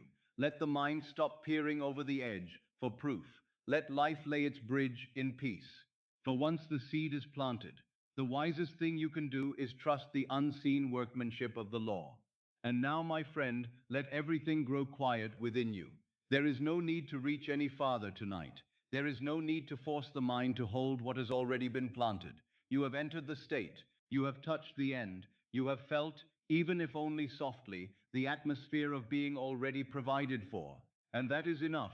Do not ask the night to explain itself to you. Do not ask the seed to show you the harvest before its hour. The deeper mind has heard. The impression has been made. The bridge has already begun in ways too gentle and too wise for the waking mind to measure. So now, let the surface rest. Let the body be heavy. Let the breath be untroubled. Let the old effort fall away as a garment no longer needed. You are not going to sleep as the one who fears. You are not going to sleep as the one who waits. You are not going to sleep as the one who says, perhaps one day. Tonight, you enter sleep as the one who is accepted, as the one who is inwardly changed, as the one who is already provided for, already supported, already moving in the current of fulfillment. If any thought should rise, let it pass gently. If any old worry should whisper, do not answer it with struggle. Return only to the feeling. Return to the quiet knowing. Return to the inner truth that it is done. Not because the world has yet displayed all its evidence, but because the cause has already been touched within you. And once the cause is set, the effect must follow. So lie still now and feel the calm dignity of already having. Feel the softness of no longer chasing. Feel the peace of no longer begging life to become kind. Life is answering the state you have accepted. The world will take its shape from this. The days ahead will reveal what tonight has begun. Whisper, if you wish, only this. I am provided for, I am at ease, it is done. And then let even those words fade. Let sleep carry the feeling deeper than words. Let the night seal what has been received. Let tomorrow come in its own way. You are safe now. You may rest now, and all is already moving.